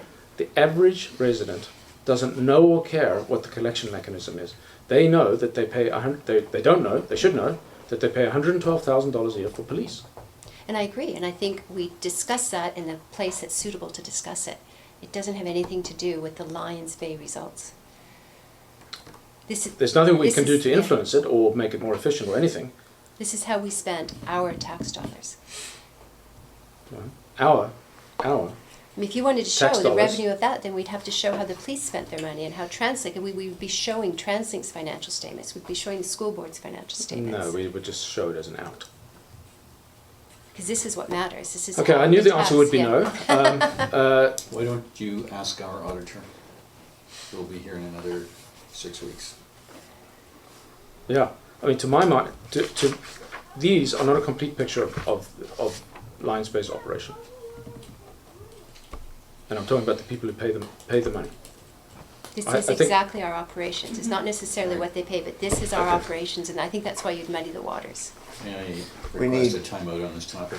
We likely need something in the form of an executive summary that says that that's really, something like that that explains it, like we do that all the time in reports, to explain exactly what it is that this is saying. And that's probably the thing that needs to come with this stuff when it's being dealt with in the public forum with people. Yeah. You need to understand that stuff. Because I sort of understand your language because I'm married to a CPA, but on the other hand, it doesn't really sink in to me. I think more in the terms of draw a line, what's left over. Now I got 4 pots here, and there's a little bit of money left from that one, a little bit left from that one. Then next year we can spend that money over there and Yeah, there. yeah. And that's just the way I No, think. I definitely agree. I think we do the executive summary, but we do it with the property taxes. Yeah. When people are actually writing the check, they know Yeah. that actually only this much is going to the village. The rest Yeah. is going to these other places. Just one more thing, Pam, on the CapEx schedule, page 25. Page 25. So all of these are about right. The money that's going to be spent this year, is that in the rebudgets number? We spent 261,000 this year, but we're rebudgeting 350,000. Oh, there's the variance there. Sorry, yeah, okay, got it. No, in fact, for that very purpose, I actually added a 2016 rebudget number to show that of this number, that's what we're rebudgeting. So we actually only underspent our CapEx budget by $15,000. Yes. Yeah. Okay. But that included the burn building, Which we didn't was budget, yeah. unbudgeted, yeah. Yeah, So yeah. I just wanted to flag that, that was an unbudgeted amount. Well, the savings came in the water contingency. Is it Yes. true that we only spent $22,000? Yes. That doesn't include those two 5,000-gallon tanks that apparently went into some other budget. We did only spend 22,000 Yeah. on the water contingency. So, well, I know the tanks alone cost $20,000 because I signed the check for them. So I have to look into that. So $20,000 tanks? Yeah, there's See where it went? two big 5,000-gallon tanks sitting up there unconnected to anything. I don't know if they've ever been connected. They look brand new. They were bought to store raw water, 10,000 gallons worth, which at summer consumption rates is about 2 hours. So I don't exactly know what the project was there, but Did we purchase them, or I thought we put some out-of-use ones into use? I don't remember. no, they're Yeah. too big. We'll have to plastic- look into it. So Sorry, yeah, I guess what no. I'm asking is, what about those two big tanks? Okay. And don't quote me on the 20,000. That's what It's I. near, I think you're wrong on the 20,000, I think that's the issue, it wasn't 20,000. Mhm. But it was 10 then. It was a large number. They're It's in massive there. tanks. That's It part would of be the in there then, 20,000. yeah. Well, we added. I mean, this is everything we spent on water contingency is the 22,000. Okay, well, if the Yeah. tanks aren't in there, they're somewhere else. So that's fine. Yeah, because I know we repurposed some tanks we already owned. Nikki did some work to bring some online, but You mean big concrete tanks? I'll have to Yeah. look into it. Just check that those are in there. I mean, I'm sure that they've come through in the double entry bookkeeping, so yeah, they're going to be somewhere. They're in there. Yeah, Okay. I think the repurposed ones were for the fire supply during the Mhm. summer. Fire supply, Yeah. that's correct, sorry. Yes, yeah. Yeah, that's we just took them off the potable water system and Yeah, put that's them in. right. That's something else entirely. No, these are two. Brian and I saw them the other day. Yep. Brand new, beautiful tanks. Boy, would I like that in my back garden. That'd be. that's Yeah. that's my whole summer taken care of right there. Of course, it wouldn't last. It wouldn't be very clean very long. Okay. Anything else on that? So, motion to receive the 2015 financial preliminaries. And a second. It's great stuff. So nice to, except for the lack of the police line. And the too much detail? The Well- EOC? I mean, I like the detail, you know, in terms of presenting. So when you wrap this up to present to people, we're not going to show them the EOC But line. No, this was this is for this purposes, and I felt that as CFO, I need to give you the best explanation I can of a very large variance. That's good. And this is the most, I mean, I could have written a 10-page narrative, but I think it's better to see the schedule and have an explanation on the variances of why we had a variance. I agree. See? My public agrees. Let's give whoever that is a grant. It's the preschool. Could be the, Got it taken care of. could be the early Oh, Christmas playground. caroling. Playground. Okay, we're going to move on to the reserve balance report on page Yes. 27. So I present these reports in the specific order so we can see now that we have this surplus, it's now flowing through into reserves. So I apologize if this schedule is a little hard to understand. I did my best. I was going to do it on table, but I did want you to have a chance to try and We're figure all it quite out. capable of asking questions, don't It's worry made about better it. by the So, surplus. Yes, yes. So what my intent here was to start with the audited 2014 balance, and in December I went back per PSAB. The unrestricted surplus can be shown as a lump sum now, but I wanted to go back to the last time it was audited in 2010 and just recreate the balance. It's really just for information purposes. The reason it's significant is we tax separately for the water and sewer through utility rates and through the parcel taxes. So the money we collect for water needs to be spent on water, but more importantly, the money we collect for sewer has to be sent on sewer. And the reason that's more important is you could argue that everyone in Lions Bay has to pay for water. And so you can we can borrow from the general fund for the water, which we do. But with the sewer, not everyone in Lions Bay has sewer. So it's particularly important that the money we have in sewer has to be used for sewer. So that's why I wanted to make that point, that we may have a total unrestricted surplus of 621, but 200,000 of it relates to sewer. So what I did was I started with that balance, and then I just flowed through the actual results, which we've just discussed in total, and then taken off the rebudgets to get a projected reserve balance. But then I wanted to compare that to what the opening reserve balance would have been with what we budgeted to come through last year, recognizing we haven't spent all that. So basically, council had said last year they were comfortable, reluctantly, to go down to 1.1 million for reserves. But because of the surplus, we have 1.3 million. So the difference is the 197,000, which is our surplus. So you have different options with surplus. You can have it flow through into your reserves and you can keep it there.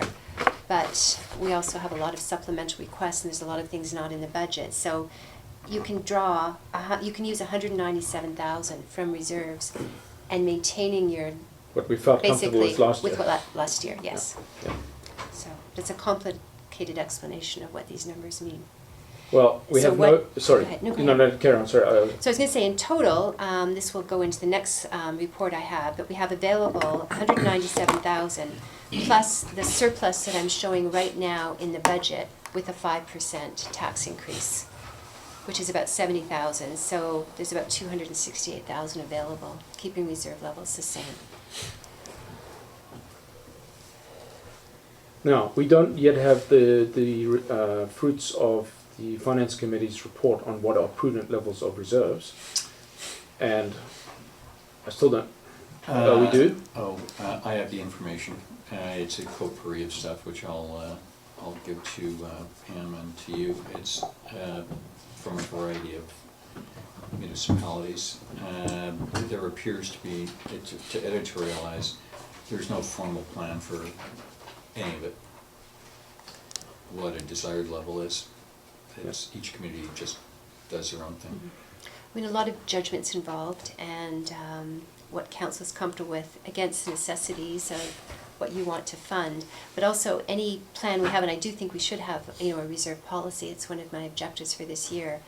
Setting a range, but you're not going to get to point A to B in one taxation year. So you say, No, ideally we would like this to be in reserves, and this is our 5-year plan to get there.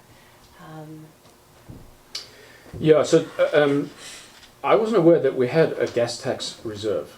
What? Well, essentially what What it is is, we this? are required to, the gas tax revenue that we get in has to go into a reserve because it has to be spent on capital.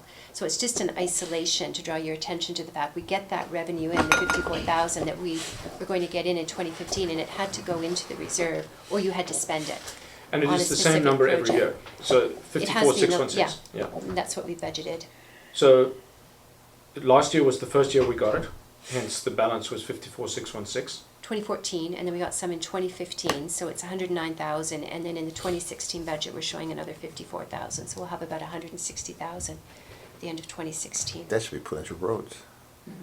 Recognizing that it's come into reserves, so it does reduce your reserves if you draw it out, but I mean, you eventually do have to use it to spend.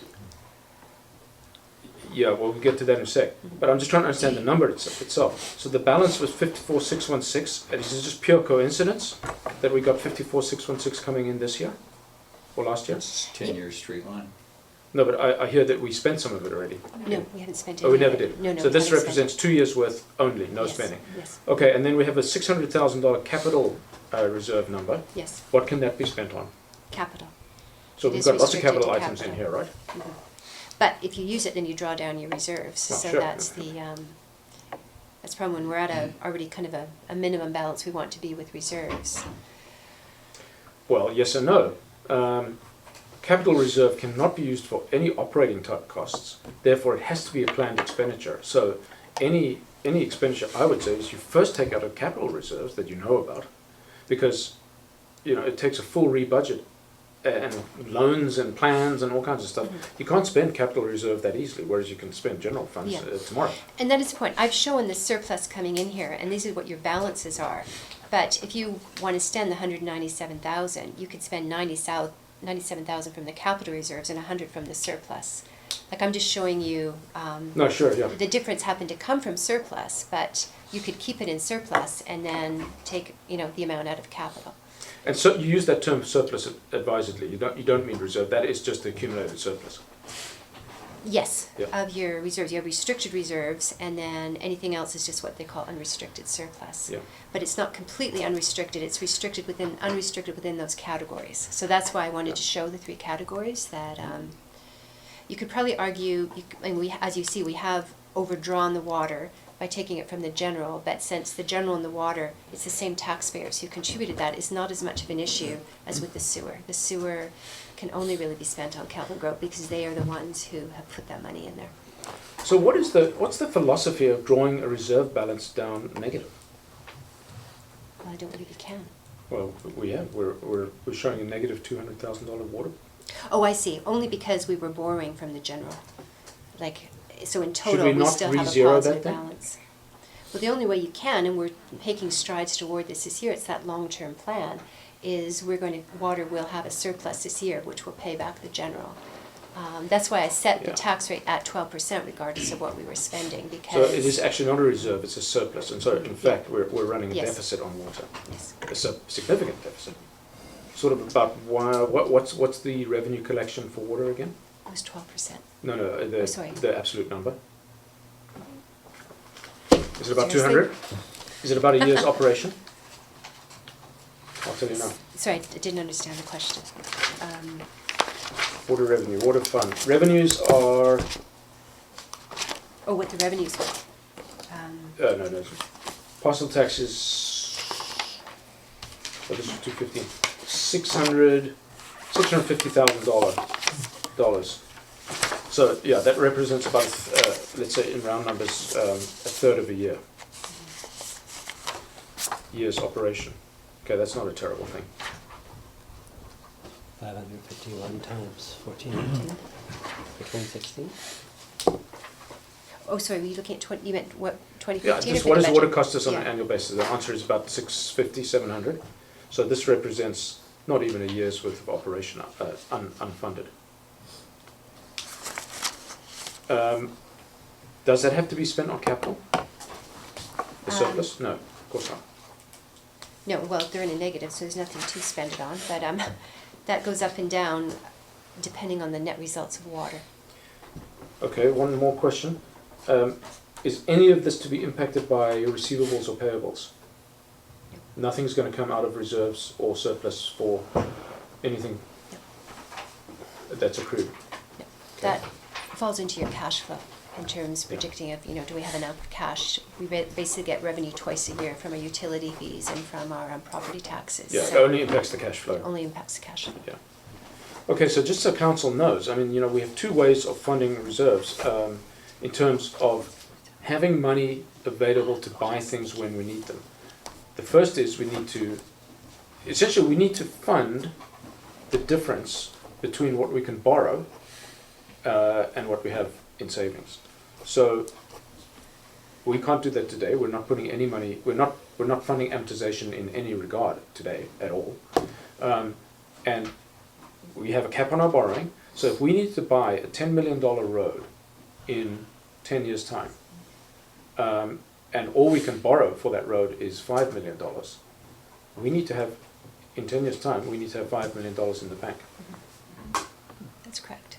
Now we don't know what the numbers are, but we can come up with some sort of, hopefully in the future, projection on our capital needs on a 20-year Yes. plan, so that we know how much we need to be That's right. funding in reserves. And that ties into your asset management plan. Yeah, yeah. Sort of getting the base of what your assets are, their life expectancy, when you'll have to replace them. And then the added piece we have now is the IMP, when we do get the final report, projecting out when, through the infrastructure committee, the public works manager, figuring out when, slotting in the next 5 years to 10 years when those projects should be done, and then determining your financing needs. And if you're short, if you can't borrow enough to cover that, then we have to start taxing to put money into reserves. Yeah, because we are going to need to replace the pipe in 20 years' time because it's got a known 20-year lifetime.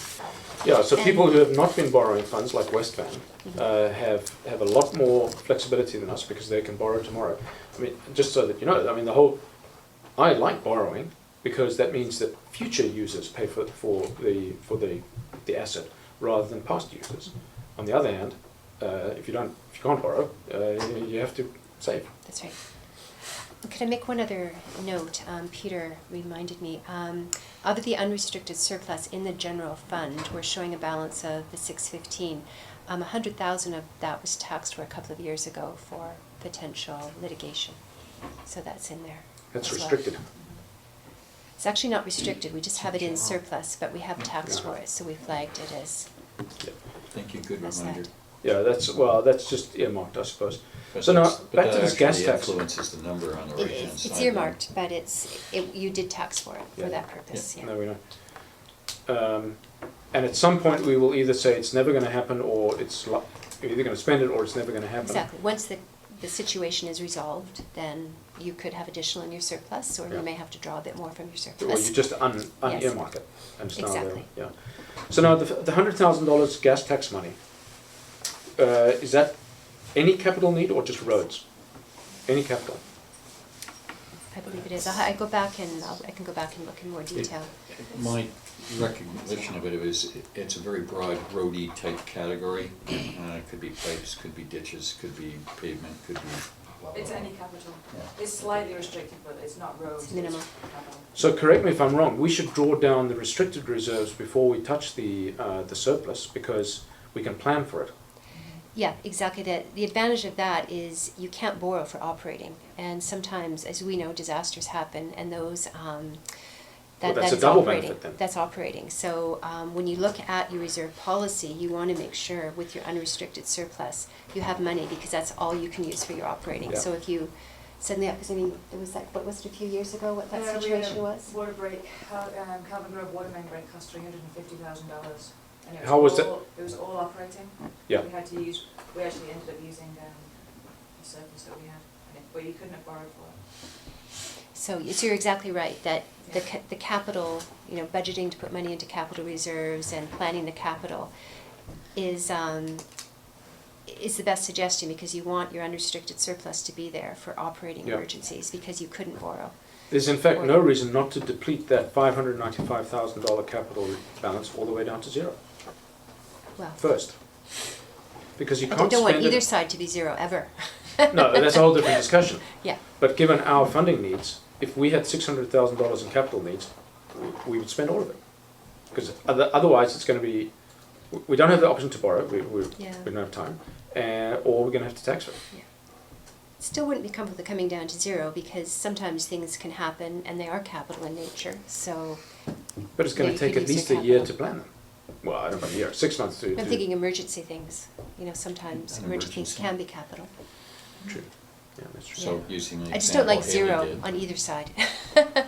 But you are correct in that if we have it for capital, and we have planned capital spending, plus a plan to refurbish those capital draws, then there's an argument to be made to not let our unrestricted surplus drop much below this for emergencies and just anything that might happen. Okay, well, so there's the number, the new number is $197,000. I'll just remind us that we're looking at a substantial double-digit tax increase. That money is available to offset some of that potential tax increase, but let's not get too excited, because it's quite conceivable, and Ron, this wanna is build your reserves? department, Yeah. I suggest that you two work together. We need advice. Where should our reserve balances be at the end of the 2016 budget process? What's prudent? And in fact, what's even slightly better than prudent? What's smart? For us, we're also missing some information, which will come at the 15th meeting in terms of cash flow and what we can actually do when our net Oh, cash. independent of reserve balances. Independent of reserve, Yeah, yeah, because, I mean, this is all nice and academic, but when CFO boils down what our net cash, let's ARAP. You know that TransLink tax? Don't just pay it immediately. Hang on to it. Hang on. There's your cash So- flow taken care of. So what I would do is, I think Pam's trying to make this 15th as kind of put most of the stuff on the table and make decisions. I think by the 15th, I'd be happy to chat with her and come forward with a recommended reserve balance number. Don't think that you're getting all of that 197. I think prudence dictates that we should keep some of it back. Well, actually, I was going to say that. Well, I've yes. given you what's available, but, the concept of keeping some surpluses in there. And in terms of doing, the reserve strategy, I mean, that's something I see as, you don't just decide that in 2 weeks. I mean, we can have some recommended levels. I was going with the amount that council was comfortable with last year. Is our, What did we base that decision on? not I dropping don't remember. below that at all. We've But, got there Pam kicking and screaming. There was, to me, it's two stages, what you're comfortable with now, but then doing your policy, which can then dictate for future years. I have no basis on And as which your to CFO, I dictate would my... say, just take the minimum, like just make the most ruthless cuts you can from your surplus, or sorry, from your supplementary requests, knowing that we have these imp items coming towards us that are really crucial. And Yes, maybe, although that's going to be loan-funded dollars, and one-third dollars at that. I mean, there's a grant component, but there's a Maybe third our we have reserve to make balances up. are too high. I have no idea. They're not too high. How do you know that? Just general rule of thumb, keeping 2 months of operating in your unrestricted surplus, we're just at that minimum. This money, the sewer money is restricted, and we have run some sewer surpluses which have fed that. So now that money, I actually wouldn't want to see the sewer to get much higher. So you're only And going to so draw $2,055 this year. I thought it was going to be much more, but that's all we can draw from the reserve. Sorry? Sewer draw in 2016, $2,055.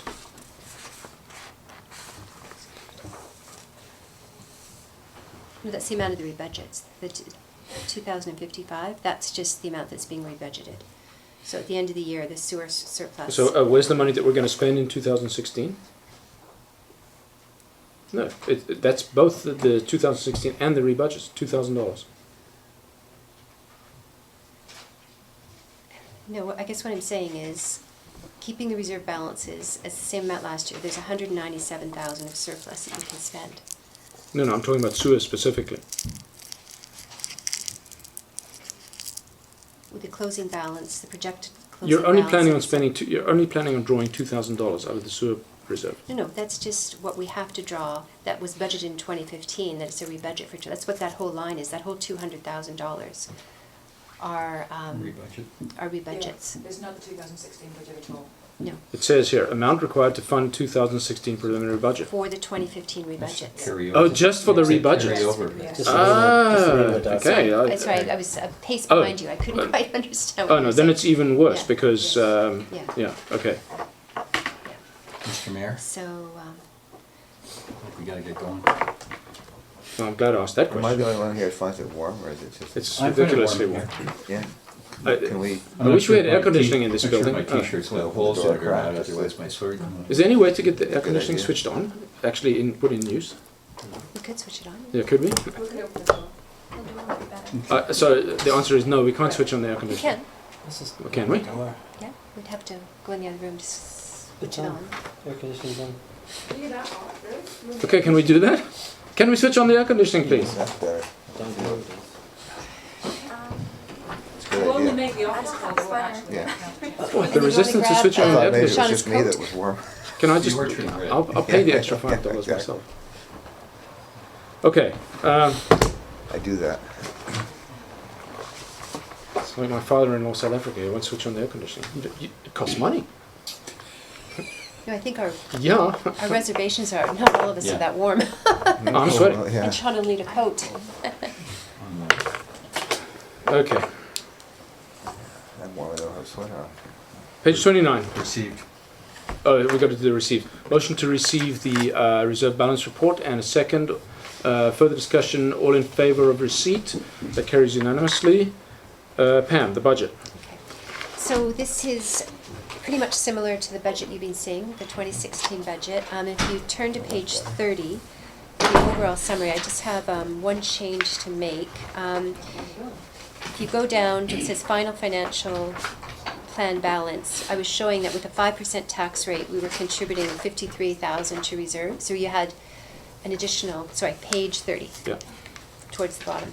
So it was $53,252 was the surplus. So you would add that to the surplus for the reserves, and that's where I got the amount of over 200,000 you could spend without drawing from reserves. Am I on the wrong page? Is it page 30? 30? Yeah, 30. So there's just one Sorry, change to I'm make. 28. As I said, that we had decided that 17,500 of the water study could be just funded from something that's already budgeted up above in consulting fees. So that increases the financial fund balance to 70,752. So it's just down, So it's down that column towards the 267. bottom. That's right. Down here. Keep going down, and then to the left. or no, to your right, and then down a bit more.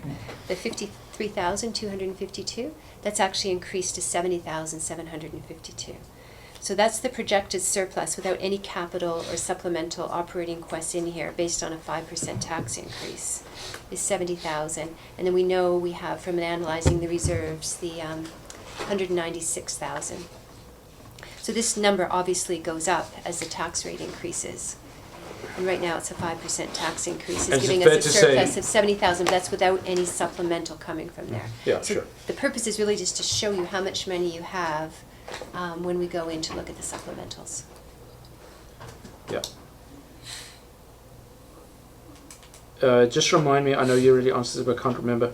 The on that same page, the two Building Canada grant lines, a spend of 207, I mean an income of 207 and a spend of 330. Mhm. That's just to catch up the accruals. Is that correct? What it is, I've rebudgeted $330,000 of revenue in 2016 that we're going to receive, and then down below I've rebudgeted $207,000 of expenses we still have to spend. So the net of those two numbers is still the $123,000. That's our share, and we'll be spending That we haven't in got in cash. and haven't spent. And Like we haven't get spent. the cash at the end, so Yeah, I yeah. have to reaccrue. Okay, gotcha. Okay, gotcha. Both. So it's the same net effect. Yeah, yeah. So basically, the rebudgets were essentially the Building Canada and the Infrastructure Master Plan. Yeah. Had to be rebudgeted.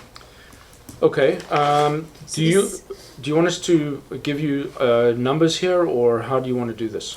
Well, this was really just, the purpose was to show you how much money was available and then go back to looking at the supplementals.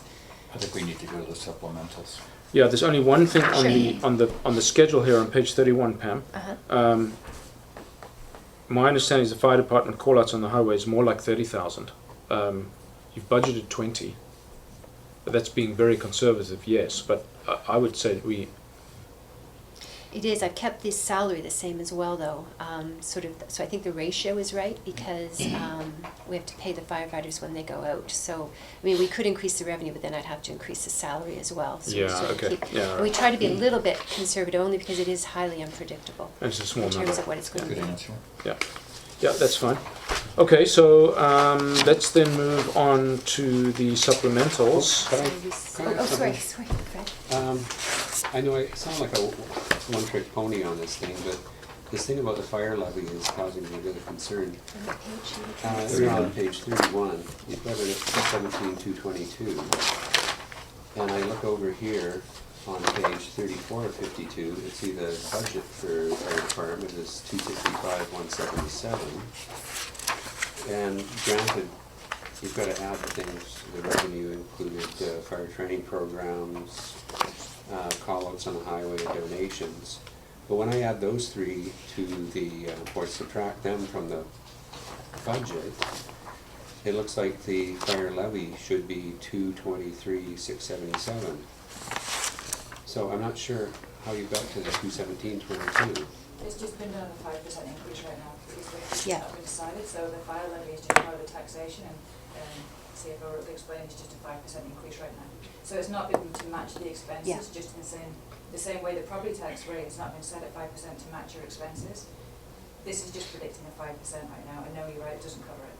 Because really the tax levy is what we've done in the past. We calculate how much tax we need, and then we look at the fire department's expenses, and then we just show it sort of as a separate item, sort of as a separate line.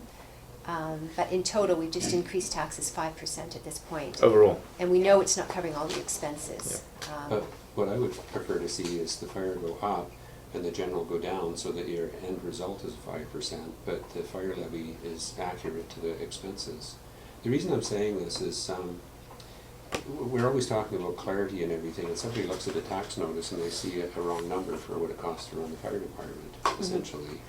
And further to that, I had a conversation with a gal from Ocean Point, and she was interested in Lions Bay covering the fire service, fire protection for them, so that they could get it down. And we talked about a number of issues of what had to be, would have to be covered off before that could happen. One of which is getting Westban's risk management people on site for them to come out and back up Lions Bay for doing that, which they probably would be amenable to do that. But as far as funding it, it seemed the simplest thing would be that Ocean Point would just pay our fire line amount, our mill rate on it. And then they would be, she thought that would be a great idea. They have very expensive homes there, and it could be quite a benefit for us. Oops, sorry, that's on tape. But the issue is that if our fire levy isn't accurate to our expenses, and if we took on an added burden of that, we would be running a deficit, I would suspect. No, I agree. I mean, right now, this is really just a placeholder. It's just a 5% over last year, but that's my whole issue about the fire levy, is we take what we need from taxation, and then we just sort of match it to the expenses that we're showing as the expenses and say that's the fire levy. But that's not the cost of running the fire department. And I think if we were to undertake something that, with Ocean Point, and this is something that I'm going to do this year anyway, calculate the true cost of the fire department. We've never, and to do that, you have to allocate staff time to that, the amount we spend doing fire. You also have to allocate the cost of the CLAP building, and we've never allocated that to the fire department. You have to allocate the cost of their capital, and that's why I actually feel the levy is a little misleading. And I know there were reasons for doing it. The purpose was, you could increase that if you needed some extra things for the fire, but I almost feel it's better to just show this is what we're collecting in tax, and this is what the fire department costs us, and of that, this is what public works cost us. Because to me, there's no distinction between the two. It's not a separate fund like water and sewer. Currently, And, although but I do I'll just agree with interject- Ocean View. Sorry, just to finish this thought. Definitely, if we were approaching that, we would do a detailed calculation of what the Right. fire department truly cost us, because I agree with you on that. So, because I was just thinking the same thing about how we define what we're doing, what it costs us to operate each particular part, fire department, public works. I think those are two very important pieces that would be nice to be able to have what I call natural language that explains what the costs really are. Not, spreadsheets and stuff, but natural language that says this is actually what breaks down the cost. I think that's what Fred's talking about too, to know exactly what it is. So we know where the apples are, what's apples and what's oranges. And I think that's very, very important to the public perception of what we do. Because the more I look at and again, I'm not an accountant, so I look at spreadsheets a little bit differently. And so I'd like to see just natural numbers to say what it got. And I trust the fact that the numbers are correct. That's not my problem. I just want to make sure when someone asks me something, I got asked this morning, why is my water $1,700 or whatever the case is. We'll talk about it later. I can't give them that exact answer. I don't know. I know that things have changed. And so I'd like to know what the natural cost is of these things so we can respond to those questions. And the fourth quarter review, the statements that I had for fire and for public works, I mean, I think they nicely broke down all the costs. But we also have costs that are general costs. It's all part of the general fund. Yeah. So, I mean, there's a catch-22 for that. When you start doing a lot of allocations, they're somewhat arbitrary. They cause a lot of work. More and more places are getting away from doing the allocations. They're just saying they're shared services, but then this is the cost that you can attribute to fire and that you can attribute to public works. So the public works building, we would charge all the cost to public works, and the fire building. But you always have those shared services as well that... It would just simplify things. It would, yeah. Haley? I was going to say, I think over the last few years we've got closer to being able to see how much things cost. Until recently, the principal payments for the water loans weren't even covered in water. And over the last few years we've got close to showing how much things cost, but there are two people who work in finance and I'm part-time, and in order to actually do a true costing of how much everything is a lot of resources that we actually don't have. And then you have to decide, is that really the best use of our time? Sort of doing arbitrary allocations Yeah. that, doing a timesheet saying, I spent 6 hours this week on fire and I spent, but in terms of ignoring that, I agree with you. I think we But need in a really terms of accurate depiction of what fire really costs us. Budget numbers, if you took the percentages and translated into dollars to say, this cost this, that cost that for the fire department, for the public works, Right. at least you get a snapshot of what, generally speaking, Yeah. and not down to the dollar, but at least it's a Yeah. generalization of Yeah. what it actually costs Yeah. us to run. Yeah. We still wouldn't right now, because as Pam was saying, we don't attribute any of the capital cost to fire. This no amortization gets billed to fire. So we could say 25% of our expenses were on fire last year, but it's actually not 25%. There's a lot more than 25%. Okay. So to address Fred's issue, Pam, the number that ultimately ends up on the tax bill as the fire levy, is that the budget fire number? It's not the budget. We usually, yes, we basically look at this is what we're budgeting to spend on fire, but excluding a lot of things. The things So that- it's not highly accurate. And like I say, I could make an argument for just showing it as one line, but then having a separate sheet saying this is what the fire department Really cost us and what it But really that's just a costs. presentation issue, and that But may it be also better. ties into ocean. If we're ever thinking of charging back for our services, then we need quite an accurate cost of what it costs. Okay, I don't know if this is the appropriate place to ask, but council has required that fire is treated as its own fund. Yeah, I do want to revisit that resolution, because when we made that resolution, that was not my interpretation of what we were agreeing to. It was when we used the fund, but we really just meant the bank account was coming over, and it No. would be absorbed So as part I'll of say it us. again Yeah. for the last time, I hope, exactly what. Fire was intended to be shown as its own fund, just like water and sewer, on the grounds that it is something of utility. There's good political reasons for doing so, which I can go through again if necessary. It has got nothing to do with the bank account. In fact, I don't care which bank account. As far as I'm concerned, we can have one bank account. Because I was the one who brought that report, and that wasn't my understanding of what was resolved. But also, then we would have to get Bill Cox involved, because I don't believe the fire fund can be a separate fund like water and sewer. It's an accounting thing. Why? No, it's not an accounting thing. You would actually have to literally tax separately for it, aside from just showing it as a little levy. That would be highly complex. And then the problem is, we have so little money. You would be like sewer. If we start running surpluses, then you're limited to how you can spend that money, and we have such limited money That's the anyway. intention. But conversely, I don't know why you would want that intent. And if there was a deficit, then what do? We have to go back to the taxpayer and say, okay, now you have to pay this much more for fire. It's a and- council resolution, and it's Yeah, well I'd like to understood. revisit that, because I'm not sure that everyone was in agreement with that in terms of, I mean, that really came out of left field for me when you said we had resolved to do the fire as a separate fund from that resolution. The resolution stated that. I've sent it around several times. Okay. But the interpretation of the resolution, I think, is what's at issue here. Is I an don't issue. think there's Yeah. I don't think there's any doubt here what the interpret. There's Can you open that question up? Because honestly, if that was the intent, I would have then said exactly what I'm saying now to all of council, that you can't make that resolution right now. I'm not even sure. You can have fire as a separate fund. And it would be something we'd have to talk to Bill, but it's part of the general fund. And we tax through sewer and utility rates for the revenue. yes, for- and we need to tax for fire. Why? It's a political decision. That's why we have the resolution. It's an important future consideration for fire in Lions Bay. It's not just presentation, it's not just accounting. We need, for the reasons discussed when we made the resolution, which I brought, by the way, and I know exactly what I said, I can quote it No, to you. I'm not but questioning what you said, I'm questioning if everyone fully understood what we meant, because. I think so, because we No, discussed it I- at length. I'm Well, not sure, because I Ron, would have did you understand what was argued against intended? it if I thought that was the I resolution. would have thought that we could have had a number, just as we've seen reserve things. I actually expected to see a fire, maybe not on that one, it's because who knows what the number actually is. I would have thought we could have done a number. Let me just ask the rest here.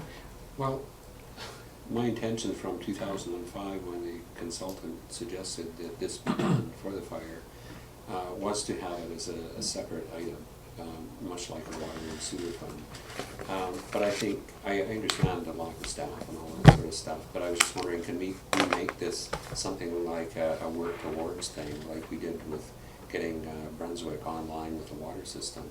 We'd give them advance notice and then phase it in over a couple of years. But There's just no so- change as far as the taxpayer is concerned, No. except they may pay more but for Yeah. fire. But But I'm just thinking if we sort of have an arbitrary end game, sort of wherever it is, a year, 2 years, or whatever, and when there's time, we just start moving in that direction so we can get there. So if at some time Ocean Point or whomever wants to take on, or wants us to take on their fire service, we're all ready for it, rather than do a mad dash to try and pull all the ducks in a row. We could be ready for it without being a separate fund. I mean, the one doesn't preclude the other. Well, to me, the bottom line, the big thing for me is that the fire levy should accurately demonstrate the exact cost of running the department. Right, and that's Whether it's separate from it being a separate fund. Like, I agree, the fire levy could be accurate, but it's really just a notional item on a tax form right now saying this is Mhm. what's going towards the fire fund. But- But not as a separate fund, it's still going into the general fund. We account for everything we spend Mhm. anyways. And I go back to natural language. I'm saying, I don't necessarily want to see a specific fire department report with a complete breakdown of all. I want to see some natural language, say this is what the fire department costs us. This is what this water costs us. This is what sewer costs us. This is what the works department costs us. That's all I'm saying. We don't, it doesn't have to be right down to the last penny, right? It just needs to be a definition, generally speaking, of what it costs, so we know where our costs Right, are right. and where our money's going, that's Yeah. all. And that's currently part of our financial statements. We are required to do a segmented note. It's just having it as a separate water sewer fund that takes it to a whole new level. Yep, that's the intention. Yeah. What So- about setting up like a restricted capital reserve for the fire department with respect to apparatus and significant equipment, so that, that's something that I would think, that's what I'm used to seeing, with regional districts. Every single service you provide is its own cost center. So there was, and then you'd have within that, you'd have reserves. And it's a so cost forth, center so- for us too. It's just there's overall level of costs that aren't allocated. And I think we need to maybe take this off table. And I mean, if this is the intent, we do need to get our auditor involved. And again, having a reserve, putting money aside for capital expenditures for fire is again completely different from a fund. And again, we can do that, but the overriding thing to me is even all the other examples we give, they have more money than we have. And it's like that thing, once you define what you can use your money for, you're limited to that definition, and you can actually get into trouble when then you need the money and you can't draw it from the fire reserve. So it's sort of what we're heading towards with, Well, it definitely with would. sewer. We have a lot of money in sewer, and we may be restricted one time when suddenly we're in desperate need of money and we can't touch the sewer money. But So it's that's my unrestricted caution. reserve, is it not? Not for the sewer, because we It's- tax it's- specifically Kelvin Grove. It's a little bit. Yeah, but that's for a different reason. If all of our people were on sewer, that is That would be a No, but fairness. I'm saying the fire would be the same reason. If you have a restricted reserve for fire. Well, let's not have and a you start restricted putting- reserve, that's for sure. Then you can't tax to put money in it. Well, if I could say, We allocate. to Peter's point of having the reserve there, you'd have firefighters dancing in the street because they've been asking for that for decades that I know of. Because for years, when I was with them, we had really junky equipment, and it was only mid-last decade that they started getting decent equipment because money was spent through grants. But they were never allowed to save up for anything, because anytime they got a bit of a surplus, somebody did a little bit of a switcheroo on the line item and it was gone. And I don't know, it was just before your time. Yeah. I'd like to dispute that. And we need to, I Absolutely untrue. 175,000 was saved for fire, and it was used for a fire truck. Oh, yeah, yeah. Yeah. This is late 2000s. I Prior to know. that, we had $20,000 trucks that we couldn't save any money for. Absolutely, and for a while there, we increased the fire levy and money was put aside, and then that money was spent on a fire truck. Mhm. And since that point in time, the fire department's run a deficit, and so no money's gone anywhere. Right. So- and that's the flip side of the argument. When they run a deficit, do they pay us the money? And they See, don't. that- Like, That's yeah, that's I a mean, that's kind of the- riveting piece of yeah. information. Yeah. So Um, my suggestion, I think- Carl, is that we're not gonna resolve this No, here. that's right. But Yeah. I think we should make this, it's in resolution already, it has to be an action item one way or the other. Yep. So I think let's tab the minutes for an action piece, so that it's not lost, and we're gonna have to deal with this either now being this year, or as Fred's suggesting, we start. Yeah, it may be a multi-year process. Council's will is clear on this one. The resolution exists. There's very good political reasons for doing it. This council has decided it's going to do it. Let's do it. And yes, it's going to involve the auditors. Yes, it's going to be separately taxed for. Yes, we know that's what we want. Okay. No, that's my only caveat, is I would want to involve the auditors and make sure you fully understand what you're agreeing to. I just think Fred raises a good point about the fact that it'd be nice to know what the cost is for this, because Oh, no, we're I gonna- agree. and I can see it for water, I can see it for everything. Eventually, someone Social Point comes and say, hey, what is it gonna cost us to hook up to your water? I say, well, we don't know, because we'd have to, so it'd be nice to know basically what it all is. Yeah, I mean, no matter what we decide, I agree, we need to know how much the fire department costs us, but accurately. Well, that's a And right separate now, thing. the That's running it levy's as a not cost accurate. center in the accounts. That's not what was resolved. What was resolved was to run a separate fire But either fund. way, you need to know exactly Yeah, what the that's fire right. Yeah, department yeah, costs. that's With a right. fund, you Yeah. have to know it to the penny. Yeah. Could you make a note for the recorder for the action item? Yeah, so Sean, the action item is to, well, what is the action item? To review the resolution. Review the resolution, reinvestigate the ask, and come forward to council between now and audit time? Yeah, and certainly not for the budget. And Pam's and right, Pam, we'd probably also ask you for a report on exactly what it is. I have learned to be very careful what I'm asking for. So Yeah, Nick, that's my main, I'm not at all want to imply I'm disagreeing. I didn't think that was the intent of the resolution, but, you know, I could be mistaken. But even if it was the intent, I just want to make sure we fully understand the implications. That's my role as CFO, not to make the decision, but provide you with the information you need to make the correct decision. Provide Yeah. information, purveyor of information.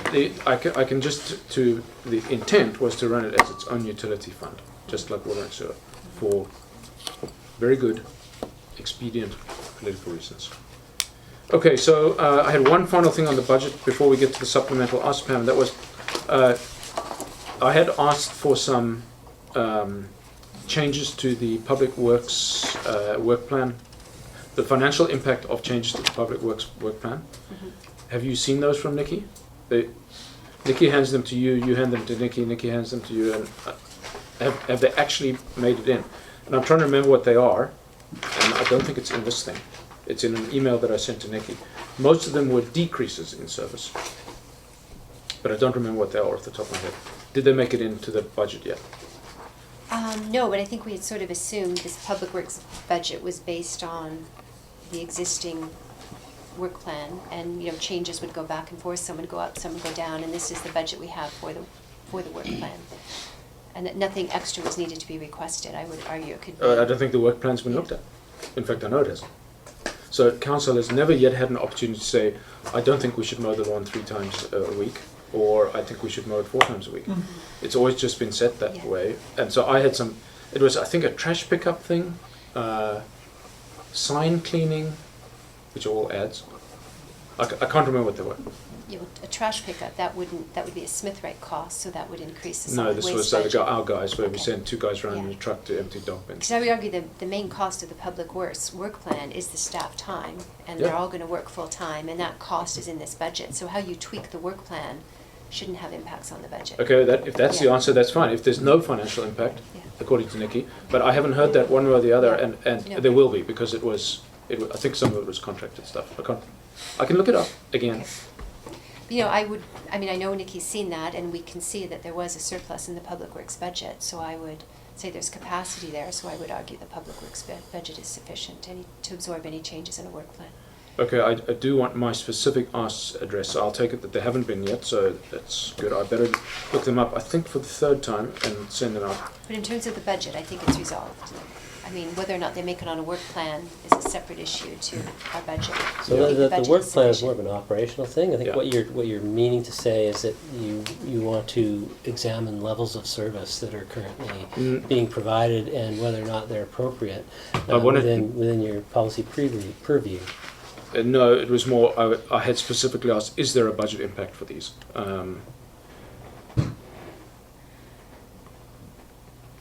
Yeah, it's not on this stupid piece of paper. I'll look it up again and send it round. Okay, so we'll move to receive the preliminary budget. Thanks, and second. All in favour? So that's carries unanimously. Now we'll go to the supplemental request. Pam, back to you. Yes, so again, I've taken the supplemental requests from the last meeting, made the changes that were discussed at the prior meeting. Here is the list again. Like I say, there's one change from this, is in the water. I have removed the zone metering investigation for $17,500, and we're just going to absorb that in the existing budget. Where's that, yeah? That would be on page 50. At the top, it was water, 17,500, zone metering. Yeah. But that was an This is external that. study, was it not? Yes, but we have consulting fees in the, and I'm saying there's room in the existing consulting fees that were in the budget. okay. And that's the process of analyzing 2015 to actual. That's where we discovered that we were over budget, so that looks like there's, under budget in that expense, so there was capacity to absorb more. Yeah, I think there was Helen that flagged So- the very high public works consulting So number. the So- blocked figure total water should now be 41,370, what are the marks there, page? Yes. Now, in terms of the total supplementals, we had already removed water and sewer because we were already showing them in the budget, so it doesn't change the total supplemental request, but it did change the amount available of surplus, which I showed when I showed you the budget. Okay. Now, I sent you earlier this afternoon the repeat on the infrastructure planning grants, which are $10,000 grants, 2/3 funding up to $15,000. Yes. What's the story there? The story there, okay, I'll repeat it. Okay.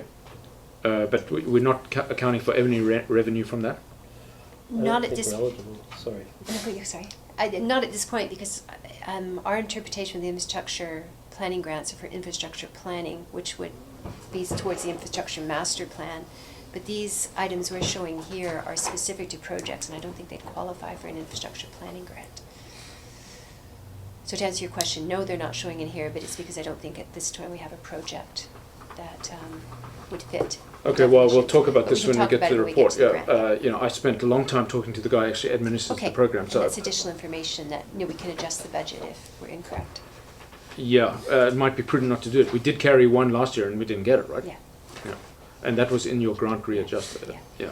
Yeah. Oh, And that did- is a good point. If we don't have the grant or the expense in there, and then suddenly an opportunity comes up for a grant, we're obviously not gonna say, no, we can't do it because it's Yeah. not in the Yeah, no, budget. sure, sure. But no, what we do is we do a budget amendment. If something were to come up down the road, we could do a budget amendment and then properly account for it, showing how it was being funded. And The problem is that in the meantime, we've taxed 1% for it. no, I'm saying don't put it in the budget, is what I'm saying, is that. No, but I'm saying Yeah. if we're going to still do the project, we've raised taxes we didn't need to raise. But if the project wasn't in the budget, we wouldn't have raised. Oh, I see. for that But budget, some of these yeah. projects have to Yeah. be in there regardless. Okay, so you want to run through these line by line? Some of them will be quick.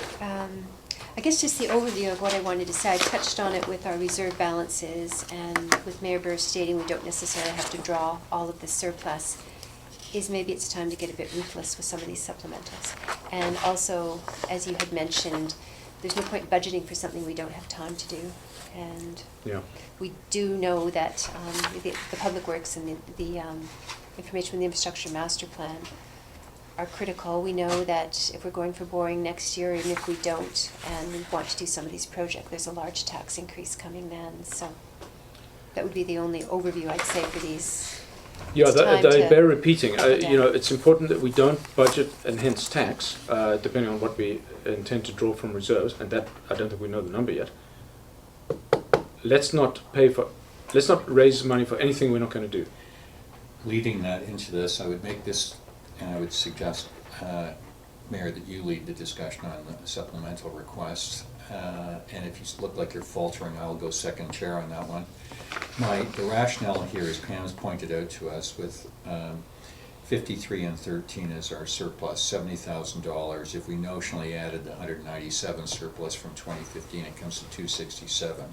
Before us are asks of $511,000. The difference is a straight, if you took it all, it's a straight 20% tax increase in addition to the 5. So the expedience and the ruthlessness has to be exhibited, or it's 20.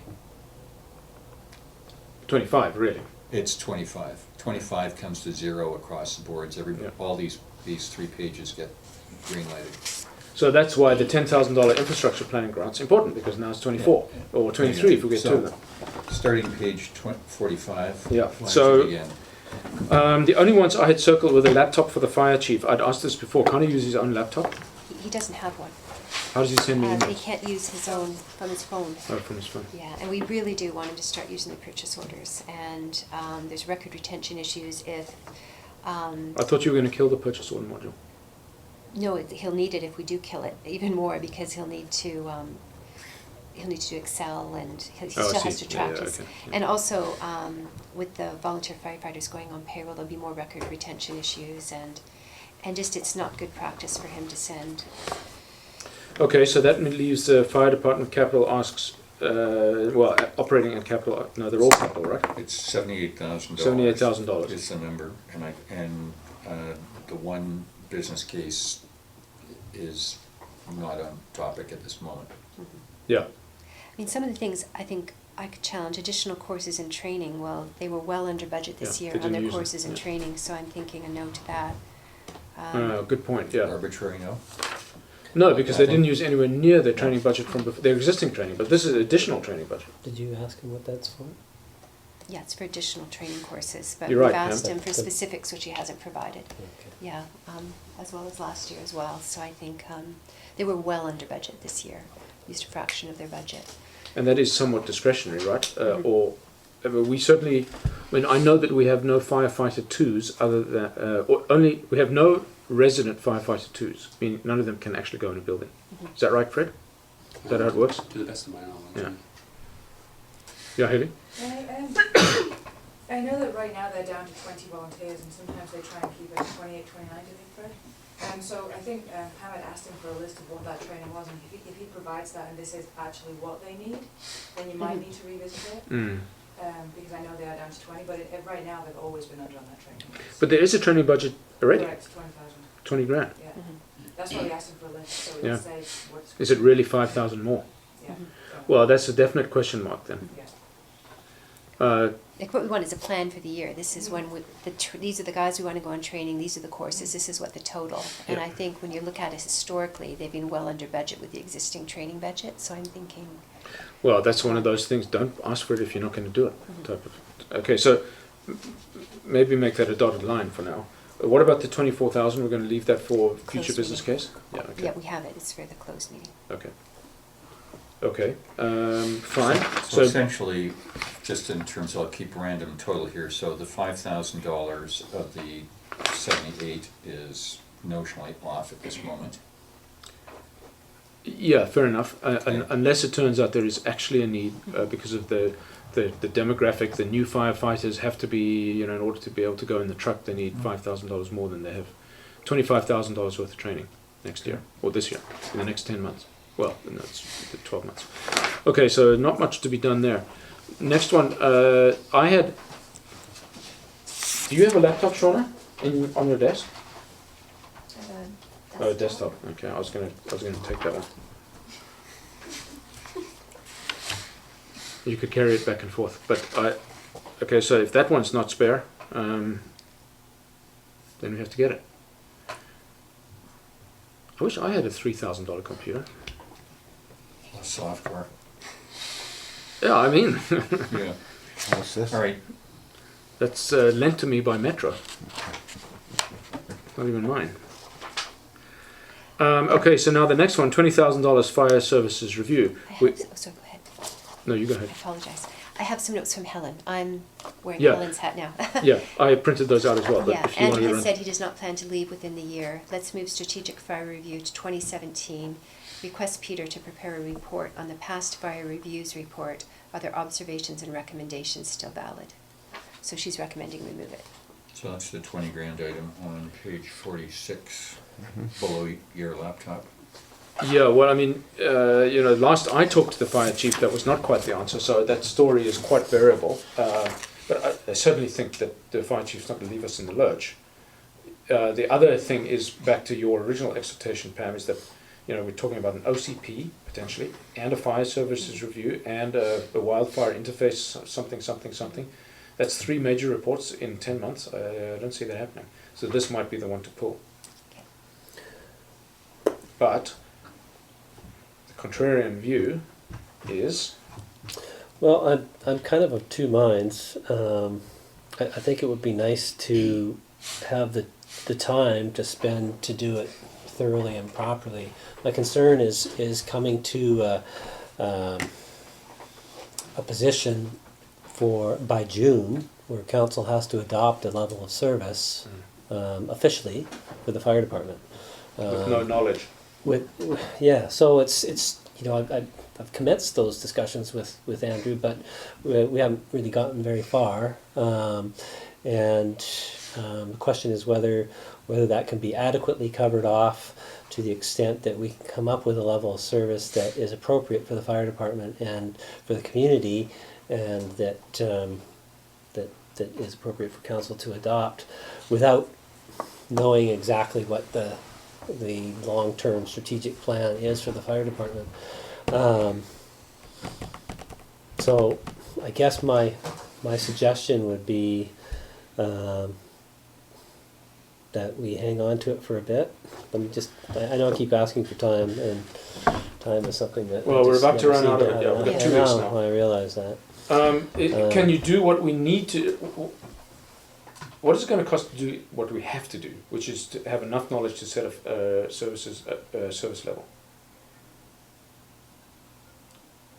Is it- Well, I mean, we could, you could set the service level tomorrow by saying That we're would be a this. guess, yeah, not guessing. You know, but I think in all likelihood, Andrew and I, in conjunction as well with Bob Allen and input from Fred and others, that we could probably come up with a comfort level that would be appropriate going forward. But I know I'm not there yet, and I don't know. I'm just concerned that we're able to get there without bringing in someone to assist us in that exercise. So the extent to which that might be necessary, I just don't know yet at this point. Is there anything else that we need to know strategically about the fire department? For example, moving them up to the pit. That's not time critical, is it? We've got other projects we'll do long before that happens. Yeah. I mean, can we split it? Well, no, we can't, because we have to do it before June. Otherwise, there's no point. Well before June. Well, I think the other issue too is if there's some rumblings about a change of leadership in the department, we have to be prepared for it before it happens. And I'm not sure if this is the best way to do it, but it certainly isn't the worst way to do it. You know, we could have the discussions. I'd be happy to participate if that would help. But I think we need to start talking about this before the issue comes on our doorstep. Mm-hmm. Again. I think we need third-party verification on this, a little bit too much. I mean, firstly, I'm listening to Peter, and I got the 2 minds part. Financial thing is an influencer, but I think that it could be that we're saving the dough in the wrong way, and we need a third party here. But levels of service for a fire department, I mean, the first question that comes into my head is, what are we capable of as a fire department? What is the fire department capable of? We can Like do their full levels- interior attack now. We're level 1. Okay, Right so, now. so, what does that mean? Like, what is that telling us? Like, what do we need? Is that good enough, or do we need to go beyond that? Well, that is as good as it gets. But So your level of service is that you declare is going to dictate the level of training that's required to support that level of service, and the number of people you need, and your response capabilities and your other capacities to perform that level of service. So, yeah, the higher the level of service, the more training you need, the more people you need, the more expertise you need, and it goes up and up and up. So we can maintain level 1? You know, they're interior. Sorry, I forget the new nomenclature in the so-called playbook. But you've got the professional big city departments, and then you've got interior attack level, and then you've got exterior. And you can also you're not just limited to those 3, which is what some people tend to think. You can also take one of those levels, and then say, for example, you could say we're going to be exterior only, but in these circumstances and under these conditions, because we have this training and with this many people, we will go interior under these circumstances. And you can lay it all out. You can be very specific in terms of setting out what you will do and what you won't do. And the more explicit you can be, as long as you have, the standard operating guidelines to look to in each case, and you're not breaching your own guidelines and your own conditions, then you can protect yourself quite well in terms of your risk and if something does go sideways. So the thing is that if you set too high a level and then you either can't perform to that level, you're wide open to risk and to litigation. And if you set yourself too low and then decide that it's a circumstance where you can go in, but you didn't have the SOG to go in, then again, you're opening yourself up. So it's something you kind of really want to make sure that what you've got is appropriate for the level of service that you're setting, and that you're going to train to that level, and that you're going to allocate the resources to the department in order for the department to meet that level of service in every single circumstance. But in my world, that means that we need to assess what's in the community, what the risks are, what the hazards are, and what the needs of the community are for the fire department to fulfill those needs. And then we go from there. So if we don't know, do we know what the community this size actually, because I don't, do we know what a community this size actually needs in the way of a fire department, and what their job really should be, what they have to be able to deliver to us to keep us. We have one house fire every 2 years, but that's not what this fire department does. 85% of our hours are spent doing MVAs on the highway, Yeah. which is a necessary condition, costly as it is, given the fact that PEP doesn't reimburse us a tenth of the cost, Yeah. is the training value. Well, I think simply put, for the levels in the playbook and everything, as Peter's saying, level 1 would be in the interior attack. So essentially, are you guys well enough trained to go into an internal firefight? Or when it comes to a rescue, you guys can't go in, or else you're in jeopardy. So you essentially stand out of the window, put a ladder up there, and hope to get them from the nearest opening. And you have to make the assessment, is that what this community would expect? I don't think so, but that's my opinion. The other issues, for example, hazmat calls, they train to a low-level hazmat response, and North Van City comes in and does the high-level stuff for them. So it's another way of training it. They've got mutual aid with West Van, so it's possible you could do a lower level of playbook, for example. Then when West Van gets on the scene, they can do the interior attack as you support them from the outside. So there's all sorts of different ways you can manage it. But And what about the MVAs, which is 85% of our demand? I don't think they're really addressed that much, if I recall. No, the playbook doesn't seem to even address any of that stuff. But in terms of training and resources, I see that more as the fire department wants to do in order to maintain level of interest, professional capacity. A lot of people are there in order to move on and wait for an opportunity to get on with a professional department. So if you don't do that, then will they stay is a question. So those are, there's different considerations that apply with respect to the MVA and the rescue side of things. Well, let's not also forget that, we've got two pretty fancy fire engines that were paid for a reason by the province. That was their quid pro quo for us helping out on the highway.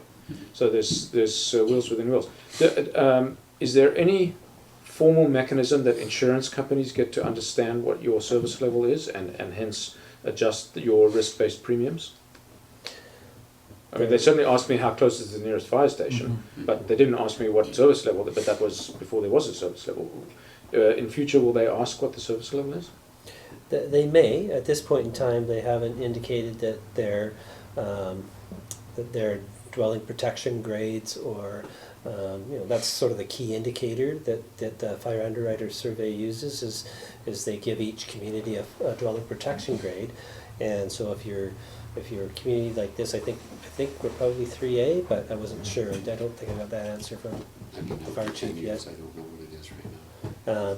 So if you're 3A, you're going to get a better rate than if you're 3B, and that's going to depend on to a large extent, the number of volunteers you have, what they're trained to, what your apparatus is, and a big component is your water.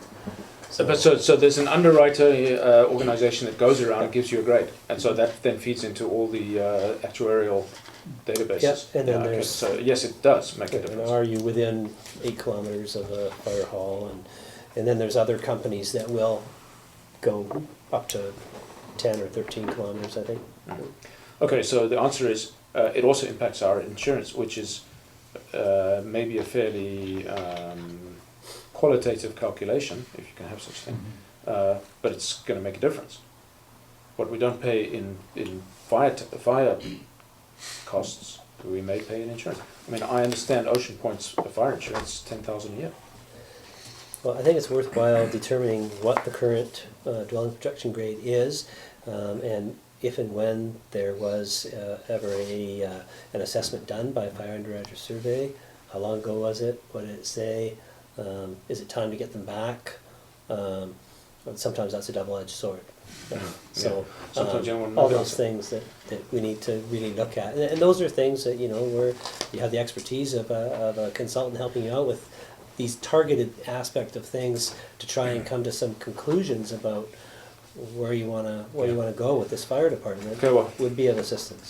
that's all by way of saying perhaps we don't want to be touching the strategic review budget because that's already 10,000 less than it was. I'll just remind us. We had it down for 30 before. Okay, so that's not a candidate. Nods around the table on that one. Okay. Office assistant, 4 days a week, $45,000 minus the proration for the starting in And we like had that 2015, in 16. discussion on that in the closed as well. Is that coming in closed? Yeah. Even though the person is not named? Well, the report that was in the closed closed. package is Is it? more specific. Details. Okay. So essentially the 7777 was a lock at this moment. It looks like it. Okay, moving on. Some of these in the council budget are really public works things, but as long as they're not double counted, it doesn't matter. Okay, so the $20,000 washroom is down to 5, yes? Five. The rest of them above that line are, I don't know what the public works radio equipment is. I don't know how that even got in here, but okay, whatever. It's all communication stuff, which I'll remind us, you know, we sort of did flag if we're going to spend any money. I'm in favor of it, Stan. Yeah, me too. How about you guys? I just have concerns about the printer, just the size of it, where we would put it, staff time to use it, when we have someone in the village who can print for us very quickly and very economically. Yeah, well, that wasn't done in the village, that was done somewhere else. But It was done in the village, yeah. was it done by the guy down there? Excellent job. You came in, there was a tiny little mark on it that he pointed out, and he redid it for us So how for much free. was that? I think it was like $25. $25 or something. How is it that the other ones cost 400? The ones for the water meeting. Cut $2,000 from the council budget. Well, that signage was done, I don't think we could do that from the printer. That was done by the West Van sign shop, that signage for the water. No, it was just posters. It went on the sandwich boards, and it cost $400 by the same guy. I remember seeing an email string that talked about back and forth, and it would have been with the sign shop. Yeah, the things But were by the I West could be Van sign mistaken shop. No, about no, that. That's my We had a water recollection. meeting in the summer. The posters that we printed for it were $400 by the guy down on our view, your neighbour. Yeah. But so you're saying Print that one cost lines. $25? Mhm. Okay, so you know, the posters that would be printed, we'd put them up in 6 places, both sides of 3 poster boards at the 3 village entrances. So that's $150 a pop. My thinking is that there would be a poster up most of the time for something happening. Council meeting tonight, baseball game tomorrow. Well, I believe we're yes on this one. Okay, I heard you say no. Okay, fine, Okay. leave it there. But again, I No, just- If it came to yes here, council has some budget themselves, find $2,000 that we can kick out of Yeah. that. No, I mean, the think the bigger resistance- issue is just where we're gonna put it. the resistance They're is where we're massive, gonna and the- put it. And the staff time to use it. I mean, it's not. I don't disagree with you. Yeah, you don't just say go print. It would be the staff time involved in printing this when we can just make a phone call and get it done. They're huge. I've used them before and they're very hard to use. I've got a new business idea. Washroom, $5,000. Yeah. The personnel, not at this moment, or sorry, hang on. Yeah, it's unknown how Sorry. that would actually pan out, so it Sorry. may actually be less. It may have to fit into the public works Sorry. budget. New signage, $40,000. for Well, now, here's parking. just to heads up to council, to full disclosure. The parking plan is delayed 5 weeks. That means you won't see a parking plan until after the budget's done. I don't know what it's going to look like now. It's somewhat been, it's been said that they prefer the mayor not to have too much to do with it because the council gets a second kick at the can. I seem to have heard that the expression a few times. Essentially, the parking plan is going to be quite a basic concept, and all the things that have changed from the original layout, as I had conceived it was going to be, will be left up to staff to solve. I'm not convinced that staff will have the resource to solve it, especially in the time that we need to implement the parking plan before June 1. So I don't know anymore if the parking plan is going to happen. I've asked. It's somewhat been taken out of my hands. So the committee is meeting again on the 7th. They're going to try and come up with a consensus. I suppose bottom line, to put it this way, it's been very hard to come up with a consensus, so what we've ended up with is a fairly basic plan. When I look at the budget that was originally prepared and take out all the things that have been killed and still spend $40,000 because there is some revenue involved because of selling parking down now only at the beach lot for 5 months a year. I can't put my hand on my heart and say, spend the $40,000, we're going to have a great parking situation this summer out of it. I just don't know. You're gonna have to do better than that. Yeah, that's, Because Helen's not here to, not to say confirm, but to, do table thumping that yes, no. we've got to have it. So, I mean, 40 grand's a big number. Either we're gonna do parking this year or we're not, in whatever form it comes. So, I mean, you've attended the meetings. Do you want it in or do you want it out?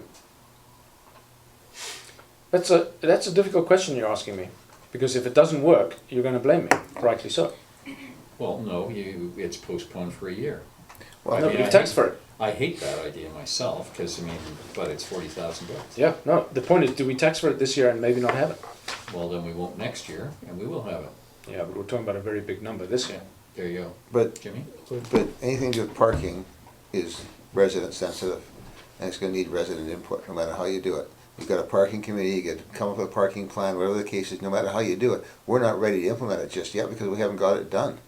I mean. No, we- that 5-week delay includes the public consultation piece and all that Okay, stuff. that's fine, because that's a little concerning. The other part is that there was information being sent around about parking meters down the beach and in certain areas, troubled areas and stuff like that.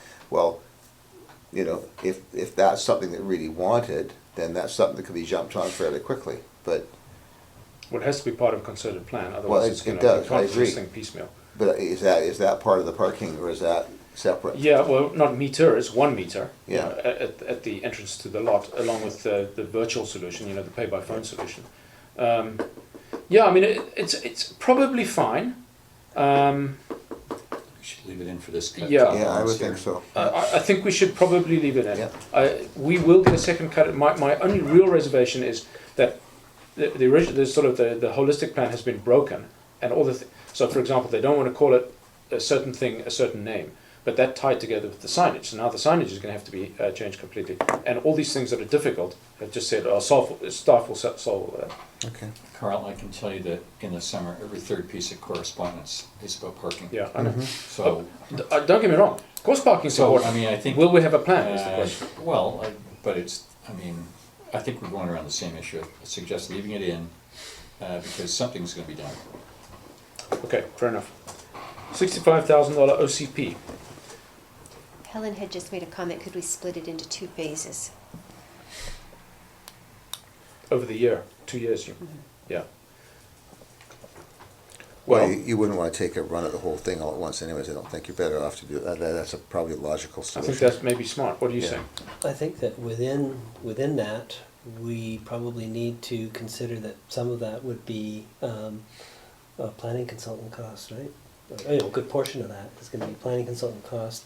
Yeah. And then the extent to which we do the extent of the review would dictate how much consultation cost is gonna be involved. So it really depends on how this plays out and whether or not, how much of the community planning chunk gets bitten off and chewed on this year is really the question. And maybe that's something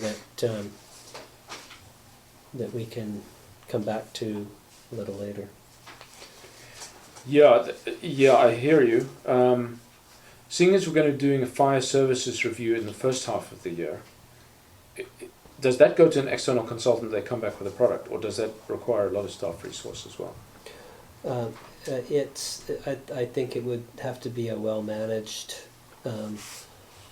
give and take with the consultant. It would be, I would want to have it not be, hey, go away and come back with a final Yeah. plan for us. Yeah. There would be lots of input with the fire chief mostly, but I'd want to keep my hand in it as well. So the extent to which the hours, I'm not sure. It wouldn't be too much, I hope. So I would expect to be doing other things as well. Thank you, Carl. I'm a kind of half in the water kind of guy. It's a big number. I know why we put it here, and I know the reasons why we were looking to do it this year. I kind of see with the things we've got on the plate partway through the year, I actually think allowing for council and staff's time is something we should push off for a year. And I hate saying it, but at the end of the day, there are things that we are going to implement, I have little doubt about that. And I think we need some folks to come forward with rezoning or subdivision, and I think a bunch of things that come to play. I think that for the $65,000 and for what amounts to be the 9 months left in this year, we've got lots in our stuff. We should earmark the thing for quick discussion next year. There are things that, in terms of people coming forward with subdivision applications and so forth, we're going to need to address what our development bylaw package looks like, and I can't do that by myself. So there's going to have to be some money set aside to bring in a planning consultant to do some of this work. Whether it's 20 grand or 30 grand, depends on how much work we do, but we need to do some of that if we're going to, even if the idea is push off the OCP and see how some of these play out, see what the public reaction is on the public hearings that will be required, but we're going to need some money set Fair aside enough. for that. So let's, not to pick a number, but instead of 65, we put 15 towards planning. Oh, I'm thinking 30. But that's what not I'm in here thinking. anywhere, right? No, I think if you're going to change this, just change what it's So- called and change it to 30. So you nuke the OCP and stick it into your pro fees then, professional. Or if you don't do it, it's gonna be part of it anyways, so you might as well. Well, get it exactly. It's not started. going to be money wasted. That's It's all right. going to form part. You're gonna it's need it gonna- anyways. It's going to inform the future OCP one way or the other. Mhm. Yeah. Well, I like that just as much almost because it addresses some of our concerns in terms of moving things off I topic. think it's a good point, Mhm. yeah. So I would suggest that we nuke the 65 here and boost the 30 in professional fees in general. And Yeah. then Now, yes. It has to be a supplemental request, like there's not room in the Okay. professional No, no, fees no, to absorb the supplemental, 30. sure, yeah. Yeah, it's supplemental. okay, so Yeah. fine. Well, So- where it goes, I don't know, but it would be called something like Yeah, it's um, just increase. planning consultancy. Yeah, planning exactly. consultancy. I mean, we have a budget for a planner, but it's very minimal. We Yeah. would just bump that up, but it's still a supplemental. Okay, so. And just FYI, the mayors of Anmore, Belcarra, and Lions Bay are meeting next Thursday with our CAOs, and that's going to be one of the items on the agenda is a shared planner. Done. To us, and they would be travelling. But whether or not it's a good idea is. So something that's a whole nother question. Okay. Yeah. So did we agree on the number? 30. 30 seems to be the number Peter has in mind. Okay. All right, so for our discussion here, I'd move the 65 to 30. And change the then description to a Pam can planner, do it. consultant. You may want to think where these line items go. Yeah. To me, that Oh, would no, be... this is just the dollar value. Yeah, After that, but some of them are I'm- capital, some I'm- of them are I'm with operating. Pam. I'm forcing the dollars yeah, here. Exactly. And then, sorry, not to beat a dead horse, but is the poster printer a yes or no? Yes, No. Yes. Oh, was it yes? it's a yes. Okay. I will Put it in Don't your say it. garage? Don't say it. Like, we physically have no room for it. Those things are I, massive. I The would staff agree time. with that. My So I experience with feel this kind of stuff strongly is about it. the amount we would get use out of it, we're better off to pay someone to do it and not even have it. Okay, it's built. decided. As I point out, everybody tells me that we can't allow people to put their parking decal on the outside because it get peeled off. Well, things are going to change. So, yes, I'm not making light of the impediments. It's a council priority. We have to improve on communication. No, I'm just saying we have. Right. I'm not saying no to the Where you posters. stand I'm on just this? saying You're no. How already- do we you're how we down? get them done? I Alright. think the amount of posters that we're talking about are going to be way more than $2,000. In a notional heads, it's 2 pro, 2 no. and she would vote yes, so. She's not here. Okay, well, there's no votes being taken now. No, all right. This will go to council. Leave it. Transfer to roads and drainage fund, 53. What's this again? Remind me. Well, what it that was is the gas is- tax, I think, right? Oh, Yeah, that's, so that just throw a essentially- line through that. That's, It is an important point, though, in that we're getting revenue in 2016 at 54,000 that I have to put into a reserve.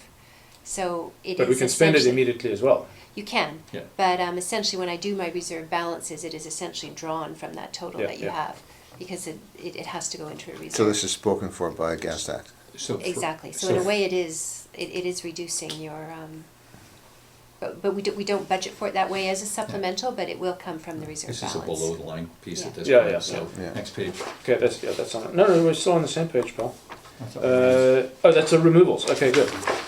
Because some of those were big numbers. Sorry, here with the provincial government, you double click. Yeah. Yeah. Okay, here we go. The public works budget, I just had Did you wanted go to through all of say Helen's that. requests? I did, yes. Okay. It was just the OCP, and the rest relate to, gone through them all. Just that two items have been flagged here. The cost for these studies, we've been taken from the IMP, and during the week after I'd sent this out, AECon come back and they changed the cost of the two of the studies. I guess the original estimate had been done by James, and when it was reviewed, they felt it should be higher. But on that note, these study amounts are all estimates, and when we go to do the studies, we'll go through the process of 3 quotes, and there is a chance they will come in lower, but I guess this is our best guess at right now what these studies will cost. You know, we're nickel and diming on $500 That's here. costs, and then we're looking at a $36,000 study that we have no idea what's in it. We don't know the scope, we don't know the intent, the output, anything. I'm very concerned about it.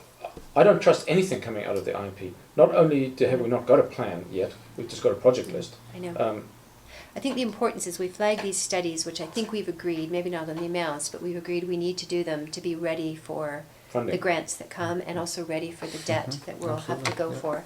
So that's what I'm saying, I'm not quite sure what to put in the budget. This is AECom, they've come in with this number.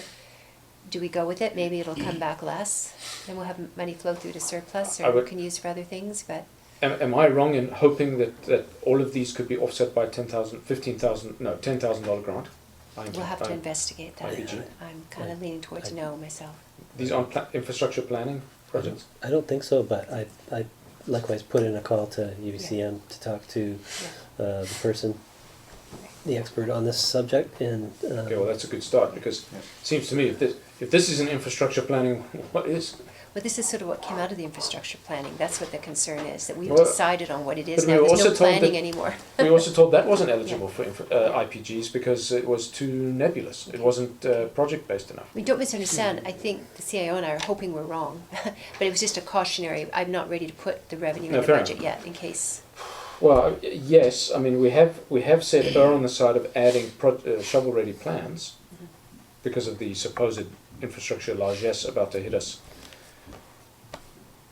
But $36,000, that's a 3% tax increase. Our third-party consultant has told us that's the number. I don't trust them anymore. Well, and I'm with you on that one. Yeah, But we gotta have some sort of placeholder if we Yeah. ever- we've got to have a placeholder for sure, yeah. And that, I Well, suppose, those, the 36 and the 24 are the drivers to that whole $120,000 section. yeah. So, That is a significant increase from what I already thought was quite a large number, but felt fine, okay, we'll fund a $15,000 study so that we have a shovel-ready plan. well, then we need to allocate a number here, because really, the Well- other stuff here that is on the rest of this list is largely safety or safety. Yes, that's true, and I don't have any means to come up with a better number, so we have to stick with their number. I think we have to. Their stick with the educated number. guess is better than my educated guess. Well, I mean, and if you put in, if we suggest instead of 36 and 24 for 60, and we put in 30 and we're 30 out, well, that's Yeah, well, bully. on the other hand, I'd be very, very loath to tax for something that we don't need. Because we're going to be pushing for the record here. So let's leave those numbers in there for now, but Whoa, hang on here. We got 3 members of the committee here. we don't know. Well, I'd be deferring to the three of you. Come on, eeny, meeny, miny, moe. I haven't seen the plan, Okay. the project list. I haven't seen why this, we know as much as you do, probably less. We're just confused at a higher level. You got more knowledge, it's too much. Okay, 120 it is, next page. And What's this water- 139, Pam? That's been removed. Oh, those are removals, Those good. are Those are Cool. done. Draw a line through Okay, even better. Next And page. then water and sewer, I mean, we've already sent out marked- the utility rates for them, and Yeah, that's done deal. we've pulled the 17.5 out. So it's 41,370 is the total, Hang on a sec, we've pulled out the 17.5? yeah. We're still doing it, it's just we're funding it with what was already in the budget, the Sorry, operating, yeah, yeah. Good, yes. Okay, and the pipe camera, didn't we say no to the pipe camera, just use a Yeah. contractor? So there's, the pipe camera. Yeah, we had, but then we 14,000. realized that It's- it would pay for itself very, very Yeah, quickly. so it's in, So this is that's third why we time we've kept it gone in. around. Will it pay for itself in 2 years? I'm talking about this yeah. year. Can't we buy it next year? Well, it's a good year to buy it, because we're running, as you know, we have that big surplus in sewer, so let's spend it. Oh, would it come out of the sewer? Those comes out of sewer. So it still does draw, but we have Yeah, that big it's number still in money. sewer, so it's still money, but it's less painful money because we can only spend it on sewer. And, but also, it's not, I do think there's a The quite. pipe camera comes out of the sewer? That's yeah, true. It comes out of the, it goes in the sewer, actually. Oh, yeah. Goes in and then comes out. But it just, the payback is so Getting too strong. Fine. Yeah. Okay, good. I will run the numbers tonight and circulate the email. So that was that is a report, so a motion to receive the report. In a second, all in favour, it carries unanimously. Report received. Mayor, Council, Committee, nothing. New business, value of CSC. No, it was on table. Oh, sorry, what is that called? 75. 705, beg your pardon.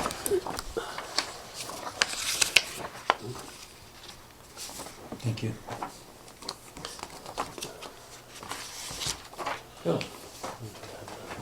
I think to give yours to Sean needs to have one. So.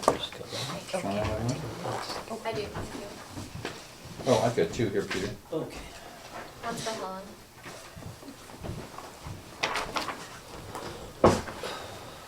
So this was, I looked into the grant funding and other funding available at this point in time. I requested a meeting on Tuesday, and subject to what comes back from Brent Felker at EBCM regarding the infrastructure grants, or planning grants, we'll have to set that one aside for the moment. The new Build Canada Fund, or building, I'm confused now. It's called the New Building Canada Fund Grant, yeah. Okay. Small communities, great. So, this is the one that we were successful on previously in the first intake. This is the second intake, closing soon, end of April. And sets out the requirements. I highlighted on page 3 by underlining those categories that we would presumably be eligible for. Not so sure about green energy, but I just put it there just in case. The disaster mitigation infrastructure is what we got from the first intake. So if we were to do something different, then presumably it'd be either drinking water or wastewater. So, yeah, Highways I are wasn't- specifically freeway type highways, yeah, not roads. the roads and highways are major. Yeah. We wouldn't qualify under that. So it's not So- major to the village. No, I know. Yeah, no, but highways I'm has a thinking specific ocean term. view. Yeah, it's just the major. I was Yeah. thinking, is it major to the infrastructure of the So, village? I guess, my italicized comment at the end on page 6 with respect to that particular grant is that, considerable staff resources are gonna have to be, or would be required if we get an application prepared and submitted by the deadline. So I thought it might be prudent to speak to who I can, about whether or not we realistically stand a chance on a second intake, having been successful in the first. There's lots of people that weren't successful in the first. If if we do have a chance, then I guess we should be going for it. Thought I'd make that call first, which I haven't had a chance to do. But maybe it'll be the same guy that's going to call me back on the planning grants. And then finally, there's FCM Green Municipal Fund, which is low-cost loans combined with grants. Usually the grant portion is 15% of the eligible costs. So you're still looking at a loan for a substantial amount of it. And they have projects, eligible projects, that would fit within the things that we would be looking at, including water conservation, stormwater management, particularly the stormwater management that caught my eye, and wastewater systems and septic systems. I'm not sure if septic's included in what we're going to see in the IMP or not. What sort of dollar volume, absolute numbers are we talking about for these kinds of grants? The FCM Well, ones? they've got something in the neighborhood of 5 or 10 million that they're handing out, or up to. Not sure what we would be eligible for. Would really depend on the project business case that we would make to them, for which we would be presumably eligible for 80%, and then of that 80%, 15% could be grant, and the remaining 65%, my math is, yeah, 65, would presumably be loan. But I don't have an absolute dollar value as to the maximum amount. I didn't see that in their materials on the website. Without getting into they had a number of tools that you can use to drill down, but didn't really have time to do that yet. I was actually asked to be on the board of this fund. That was a bad mistake to say no. I guess there may be some restriction. I think. I was going to say, it might be good. Yeah, I'm sure there was a restriction to that. Yeah, Some sort of yeah, there was, conflict guideline that may Yeah, have come into play. Well, if there's only $10 to $15 million, let's say.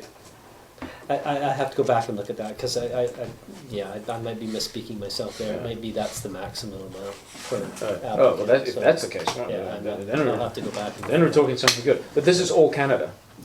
Yeah, Yeah. all of Canada. I happen to sit next to at Metro to Raymond Louis, who is the chair of FCM.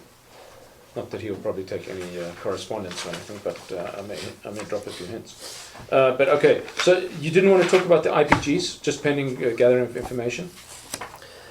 Yeah, like I say, when I look at it, I don't think we'd be eligible. But The one I like is the integrated stormwater management plan.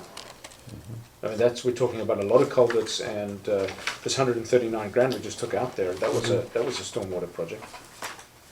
So I could certainly see that. Yeah, I've laid out exactly what our situation is, and how we have a number of both separate and integrated projects that each of which would require a logistics plan, engineering design, and technical specifications. So asking whether or not we're eligible for each of those types of plans that would be required. So we'll get an answer back, I hope, very shortly, and then we'll know.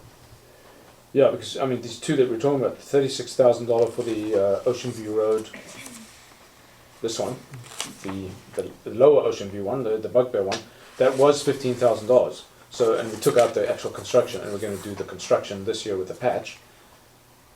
And then the culvert replacement on Bayview. And we didn't budget for, and I wish Nikki was here, were we not going to talk about the culvert on Upper Ocean View? The rejiggering of the one that goes into Rundle Creek? Yeah, I think it's on the horizon. I don't think we talked about it for this year, though. I could be wrong on that, though. Well, it's not in here. Well, if there's ever an integrated wastewater management project, it's the Ocean View Road one, because the reason this culvert is washed out is because we've got problems in two places uphill. That's right. So it seemed to me, if nothing else, it's only a $15,000 grant, mind you. The first 5,000 is 100% coverage, and the second 10,000 is 50% coverage. Yeah, so I think your maximum grant is $10,000. Yeah, your maximum grant is $10,000, and we're hearing that these studies are 36 and 24, so it still lets us in for a huge amount of money of our own. Yeah, no, the grant's only $10,000. It's not. That's $10,000 we don't have if we're going to do it anyway.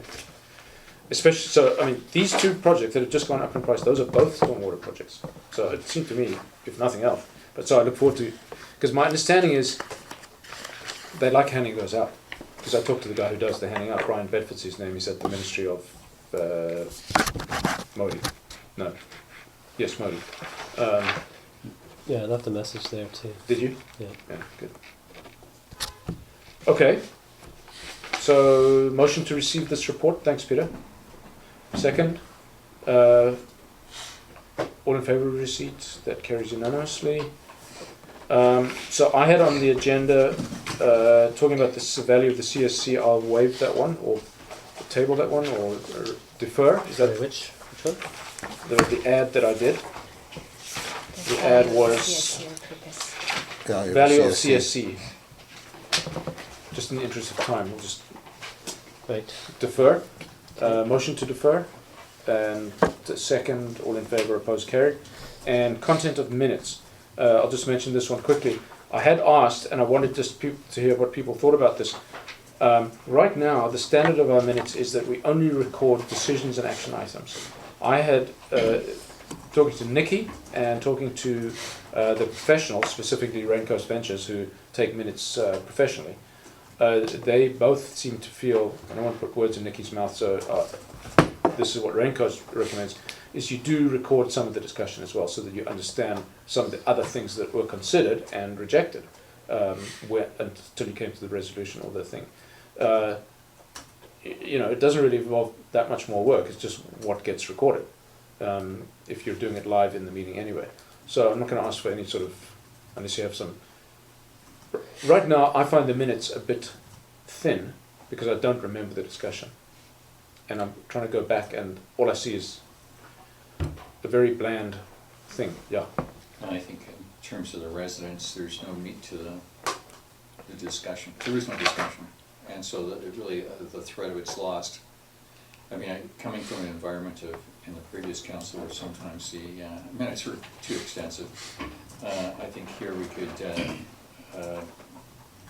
I think we could do a sentence or two More. more. So, I mean, just for example, you know, the minutes of the last CSC says, business arising, council discussed the infrastructure master plan.